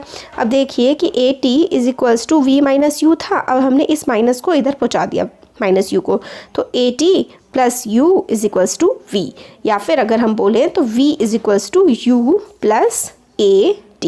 ये हमारा फर्स्ट इक्वेशन ऑफ मोशन है। बहुत इजी है, आपको ये देखना है, पहले आपको ये डायग्राम बनाना है कि कोई ऑब्जेक्ट यहाँ से स्टार्ट हुआ और यहाँ तक गया, तो ये u हो गया, फिर ये इस तरीके से इसने ट्रैवल किया, तो ये क्या हो गया, ये हमारा यहाँ तक ये पहुँच गया। तो यहाँ तक पहुँचा तो इसके लिए हम लोगों को पूरा का पूरा एक ग्राफ प्लॉट करना पड़ेगा। तो यहाँ से यहाँ तक तो इसको टाइम लगा होगा इतना जाने में, इसको इतना टाइम लगा होगा, तो t ले लिया, और पूरा जो ट्रैवल करा वो v हो गया। तो ये u था और पूरा v था, तो बचा हुआ v - u। और जो इस तरीके से v - u होता है ना, वो होता है कि वेलोसिटी में कितना बदलाव आया है टाइम के साथ, तो वो होती है एक्सेलरेशन, कि टाइम के साथ कितना उसमें बदलाव आया है। तो एक्सेलरेशन का फॉर्मूला आप रखेंगे, a = v - u upon t, तो t को इधर पहुँचा देंगे, at = v - u, और फिर -u को इधर पहुंचा देंगे, तो v = u + at हो जाएगा। फर्स्ट इक्वेशन ऑफ मोशन ये थी। अब आती है second equation of motion. Second equation of motion है equation for position time relation. Position का और टाइम का रिलेशन क्या है, ये है सेकंड इक्वेशन ऑफ मोशन, ठीक है। फर्स्ट इक्वेशन ऑफ मोशन क्या थी, बताइए, वो थी वेलोसिटी टाइम रिलेशन, ठीक है। और सेकंड इक्वेशन ऑफ मोशन है पोजीशन टाइम रिलेशन की किसी ऑब्जेक्ट की पोजीशन क्या होगी, उसका रिलेशन क्या होगा। तो अब देखिए हम लोग को कंसीडर करना है, let us consider the object has travel distance s। Object ने s डिस्टेंस कवर किया है टाइम t में और उसको एक्सेलरेशन लगी है a एक्सेलरेशन उसको लगी है। तो distance travelled by the object ने डिस्टेंस कितना ट्रैवल किया है ना, ये हमें जो येलो वाला है ना, येलो पार्ट यहाँ से फिर यहाँ गया, ठीक है। तो डिस्टेंस, टोटल डिस्टेंस उसने कितना ट्रैवल किया है ये हमें यहाँ से पता लग जाएगा, और यही हमारी सेकेंड इक्वेशन ऑफ मोशन इसी से निकलती है। तो जैसे पहले वाले में हम लोगों ने देखा था कि यहाँ से यहाँ तक जाने में u, तो फिर अगर यहाँ से यहाँ तक u है तो ये वाला भी u, और टाइम कितना लगा ये t, और ये टोटल v है। तो ये जो बचा हुआ है ये क्या हो जाएगा, v माइनस u ही तो हो जाएगा। क्यों? क्योंकि ये वाला u था, टोटल v था, तो बचा हुआ v माइनस u हो जाता है, ठीक है। और इसमें हम लोग पिछले वाली इक्वेशन ऑफ मोशन का इस्तेमाल करेंगे। तो फर्स्ट इक्वेशन ऑफ मोशन में हमने क्या पढ़ा था कि v minus u is equals to A T, हम लोगों ने ये चीज़ पढ़ी थी ना, v minus U is equals to A T. अब इसका इक्वेशन का इस्तेमाल करके हम लोग सेकेंड इक्वेशन ऑफ मोशन को प्रूव करेंगे। तो वही पहले की तरह डिस्टेंस को s मान लिया, टाइम को t मान लिया, यूनिफॉर्म एक्सेलरेशन को a मान लिया, और डिस्टेंस कितना ट्रैवल करेगा कोई भी ऑब्जेक्ट वो ये होगा, ठीक है। अब आप देखिए ये टोटल तो हमारा क्या बन रहा है, ट्रपीजियम बन रहा है ना, टोटल ट्रपीजियम बन रहा है। बट इस ट्रपीजियम के अंदर देखिए ना, एक तो ट्रायंगल बन रहा है ना, और एक बन रहा है रेक्टेंगल। एक ट्रायंगल बना और एक रेक्टेंगल बना, है ना। तो ट्रायंगल क्या होता है, ABD ट्रायंगल है। अब ट्रायंगल का फॉर्मूला होता है हाफ, है ना, बेस क्या होता है, नीचे वाला, half base AD into height होती है ऊपर वाली, ठीक है। Half AD into BD, AD क्या है, AD तो T है, और BD हम लोगों ने क्या निकाला, V माइनस यू जो है वो BD की वैल्यू है। तो हम लोग इसी तरीके से पुट कर देंगे। तो S जो है वो एरिया ऑफ OABC है, मतलब ट्रपीजियम है। फिर एरिया ऑफ ABD वो जो ट्रायंगल था वो हमने देख लिया था, है ना। और एरिया ऑफ ट्रायंगल तो होता है हाफ बेस इंटू हाइट। अब एरिया नीचे वाला क्या है, नीचे वाला रेक्टेंगल है। जब हम रेक्टेंगल को और ट्रायंगल को प्लस कर देंगे तो हमारा एक बड़ा ट्रपीजियम बन जाएगा, क्योंकि ये देखिए पहले हमने रेक्टेंगल बनाया फिर ट्रायंगल बनाया, तो टोटल क्या बन गया, ये पूरा का पूरा ट्रेपीजियम बन गया, ठीक हो गया। तो पहले हम एरिया ऑफ ट्रायंगल निकालेंगे, एरिया ऑफ रेक्टेंगल निकालेंगे, उन दोनों को ऐड कर देंगे तो एरिया ऑफ ट्रेपीजियम हमारा निकल आता है। तो हम लोगों ने एरिया ऑफ ट्रायंगल लगा दिया, ठीक है। और ये एरिया ऑफ रेक्टेंगल, अब रेक्टेंगल का एरिया क्या होता है, L इंटू बी, यानी कि लेंथ इंटू ब्रेथ, ठीक है। लेंथ की OC है तो यानी कि T है, और जो ब्रेथ है वो DC है यानी कि U है, तो UT हम लोग रख देंगे, ठीक है। तो हम लोगों ने यहाँ पे वैल्यूज पुट कर दी, हाफ UT, U और T, और AD क्या था, T था, और BD क्या था, AT था। AT कैसे, अब ये देखिए ज़रा, AD क्या था, T था, है ना, बेस T था, और BD क्या था, V माइनस यू था। मगर हमने यहाँ पर देख लिया कि V माइनस यू किसके इक्वल होता है, AT के इक्वल होता है। कैसे, first equation of motion V is equals to U plus AT, है ना, या फिर हम U को इधर ले जाएंगे तो V minus U is equals to AT। हमने इससे पहले जस्ट अभी थोड़ी देर पहले ही तो देखा है ये वाली चीज़, है ना। तो हम लोग V माइनस यू की जगह AT रख सकते हैं, तो हम लोगों ने ऐसा ही किया। हमने क्या किया, V माइनस यू की जगह हमने AT रख दिया, तो ये क्या हो गया, हाफ T, दो बार T था ना, तो दो बार T था तो T square, half AT square, दो बार T था तो T स्क्वायर, ये UT था, ठीक है। अब देखिए यहाँ पे क्या होता है, ये था half AT square plus UT, तो ये हो जाएगा, UT को हम आगे लिख देते हैं, तो S is equals to UT plus half AT square. S क्या है, S है यहाँ पर हमारा डिस्टेंस, ठीक हो क्या। और ये हाफ AT स्क्वायर, हाफ कैसे आया भाई, हाफ सिंपल सी बात है, कहाँ से आया, हाफ ट्रायंगल का फॉर्मूला होता है हाफ बेस इंटू हाइट। यहाँ से U होती है इनिशियल वेलोसिटी, है ना, A होता है एक्सेलरेशन एंड T होता है टाइम। होपफुली आपको समझ में आ गया होगा। हमने क्या किया है, हम लोगों ने जो इक्वेशन बनाई है ये बनाई है equation for position time relation, position time relation की इक्वेशन है। इसमें ऑब्जेक्ट यहाँ से स्टार्ट हो रहा है फिर इधर जा रहा है, ठीक है। तो हम लोग जो टोटल डिस्टेंस कवर किया है उसने पोजीशन टाइम का रिलेशन हमें बताना है, पोजीशन और टाइम का क्या रिलेशन होगा। तो इनिशियल वेलोसिटी U लेते हैं और फाइनल वेलोसिटी पूरी की पूरी V, यहाँ से यहाँ तक कितना ट्रैवल किया है इसने डिस्टेंस, T हो जाएगा। तो ये भी U हो जाएगा, ये भी हो जाएगा। अब हमें पूरा का पूरा निकालना है, तो कैसे निकालेंगे, आधा देखिए ये ट्रायंगल है और नीचे वाला रेक्टेंगल है, तो area of rectangle plus area of triangle करके हम लोगों ने निकाल लिया, है ना। तो ये वाला क्या था, ये हमारा v माइनस यू था, v माइनस यू को हम at भी लिख सकते हैं। ये हमारा u था, ये हमारा t था। तो हमारा रेक्टेंगल के लिए हमारा क्या हो जाएगा, ut हो जाएगा, क्योंकि रेक्टेंगल का एरिया होता है l इंटू बी। ट्रायंगल का होता है हाफ बेस, बेस क्या है, नीचे वाला होता है t, और हाइट क्या है, हमने v माइनस यू थी और at रख लिया। तो एक ut था और एक half at, t into at था, तो ये हो जाएगा ut plus half at square. ठीक है, हमने शॉर्ट में फिर से एक बार देख लिया। अब थर्ड इक्वेशन ऑफ मोशन आती है। थर्ड इक्वेशन ऑफ मोशन है equation for position velocity relation. Equation for position velocity relation मतलब पोजीशन और वेलोसिटी का क्या रिलेशन है, ये हमारी थर्ड इक्वेशन ऑफ मोशन आती है। इसमें भी हम यही करना है, वेलोसिटी टाइम ग्राफ जो कि हम लोगों को दिखाया गया था, तो इसमें भी हम लोगों को क्या देखना है कि वेलोसिटी टाइम ग्राफ बनाना है। तो उसमें हम डिस्टेंस ट्रैवल्ड, डिस्टेंस कितना ट्रैवल किया है ऑब्जेक्ट ने, उसको हम लोग s ले लेंगे, टाइम कितना लगा है उसको t ले लेंगे, और उसकी जो एक्सेलरेशन है वो यूनिफॉर्म है, मतलब change in velocity with time जो है वो हमने a ले ली है। तो एरिया जो इनक्लोज्ड है ना उसको हम लोग ट्रेपीजियम को ले लेंगे। ठीक है, जो एरिया बना रहा है इसका हम लोग पूरा ट्रेपीजियम, इसका एरिया निकालेंगे, और किस शेप का है, ट्रेपीजियम शेप का।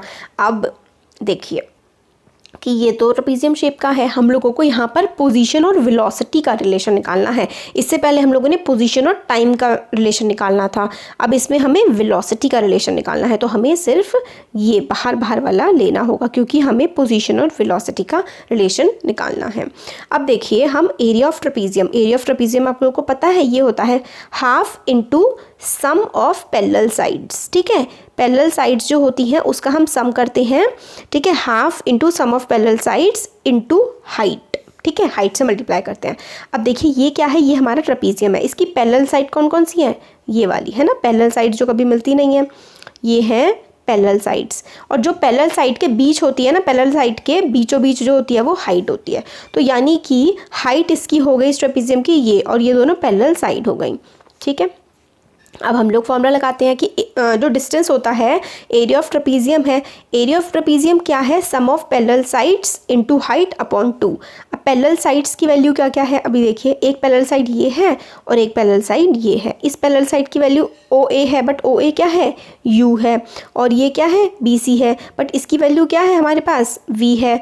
ये वाली हाइट है, बट और हाइट की वैल्यू क्या है हमारी, T है। तो ये सारी की सारी इक्वेशंस में हम पुट कर देते हैं सम ऑफ पैरेलल साइड्स, तो U प्लस V और इंटू हाइट, हाइट है T। ठीक है, तो और अपॉन 2। ठीक है, UT into T, sorry U plus V into T ये हो जाएगा।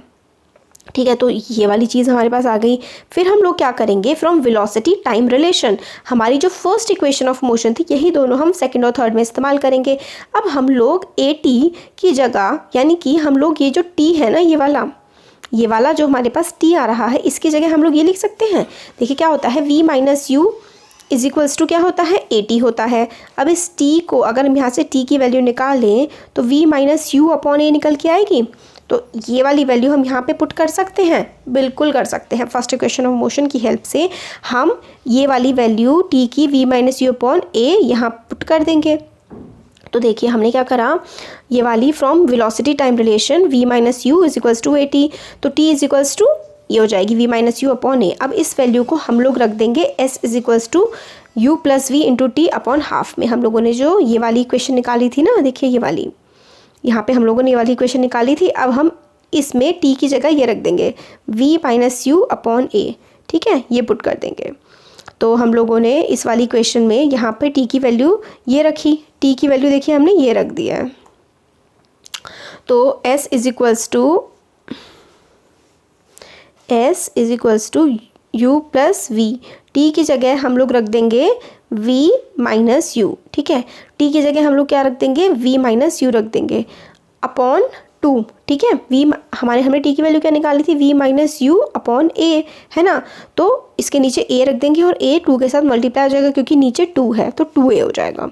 ठीक है, अब आप लोगों को पता है, आप लोगों ने 8th क्लास में पढ़ा है A प्लस B और A माइनस B का फॉर्मूला क्या होता है, A square minus B square है ना। तो ये देखिए ना आप, ये क्या बन रहा है, U प्लस V है ना, या फिर आप इसको ईजी करने के लिए V प्लस U रख सकते हैं, कोई फ़र्क नहीं पड़ता, उसे u प्लस वी करो या v प्लस यू करो, 3 प्लस 2 करो या 2 प्लस 3 करो, आंसर 5 ही आना है। तो v plus U into V minus U. तो आपको कुछ फॉर्मूला याद आ रहा है, v प्लस यू और v माइनस यू, ये क्या हो जाएगा V square minus U square. या फिर आप और थोड़ा टफ वे में या कैसे करके सिंपल वे में समझ लीजिए, v की v से मल्टीप्लाई होगी और v की u से होगी, तो v की v से होगी तो v स्क्वायर, v की u से होगी तो माइनस वी यू, फिर इस u की, देखिए टफ ही हो रहा है, कोई फ़ायदा नहीं है इससे, v plus U plus V और v माइनस यू। ठीक है, तो ये फॉर्मूला बन रहा है V square minus U square का। आप लोगों ने 8th क्लास में फैक्टराइजेशन वाले चैप्टर में ये फॉर्मूला पढ़ा है। ठीक है, फॉर्मूला बन रहा है ये, तो इन दोनों की जगह V square minus U square लिख सकते हैं, नीचे 2a बचा है। अभी 2a जो है ना ये अपॉन में है, इक्वल टू से दूसरी तरफ जा करके मल्टीप्लाई हो जाएगा, तो ये आ जाएगा 2as is equals to V square minus U square. इसका आंसर आ जाएगा 2as is equal to V square minus U square, और ये हमारी थर्ड इक्वेशन ऑफ मोशन बन जाती है। तो इसमें हमने क्या क्या किया ये देखिए, इसमें तो बहुत कुछ नहीं, सिंपल सा था। ये वाला था हमारा ट्रेपीजियम का जो फॉर्मूला होता है वो होता है half sum of parallel sides का सम इनटू हाइट। तो पैरेलल साइड ये है, u है और v है, हाइट t है। फिर उसके बाद हम लोगों ने वैल्यू पुट कर दी, तो हमारे पास ये आ गया s इज, ये डिस्टेंस के इक्वल होता है सब कुछ। ठीक है, तो s इज इक्वल्स टू, या फिर आप एरिया का वर्ड कह सकते हैं, s is equals to u plus V into T by 2। अब इस t की जगह आपको वैल्यू रख देनी है v minus U upon a की। क्यों? क्योंकि फर्स्ट इक्वेशन ऑफ मोशन से हम लोगों ने ये निकाला है। फिर जब हम वैल्यू पुट कर देंगे, ये वाली वैल्यू हम लोगों ने यहाँ पर रख दी है यहाँ पर, तो हमारे पास ये आ गया। और ये जो है ना ये फॉर्मूला है v प्लस यू और v माइनस यू। तो ये जब होता है ना x प्लस वाई और x माइनस वाई, अगर आपका आता तो आप x square minus Y square लिख देते थे, तो इसी तरीके से v square minus U square लिख देंगे। फिर जो 2a है इसको इधर पहुंचा देंगे, तो फॉर्मूला हमारे पास बन के आ जाएगा थर्ड इक्वेशन ऑफ मोशन का, 2as is equals to V square minus U square. a acceleration है, s डिस्टेंस है, v फाइनल वेलोसिटी है और u इनिशियल वेलोसिटी है। अब हमारा चैप्टर फाइनली कंप्लीट हो गया है। अच्छा लगा तो ज़रूर लाइक करिए और अपने फ्रेंड्स के साथ शेयर करिए और चैनल को सब्सक्राइब करिए। Thank you.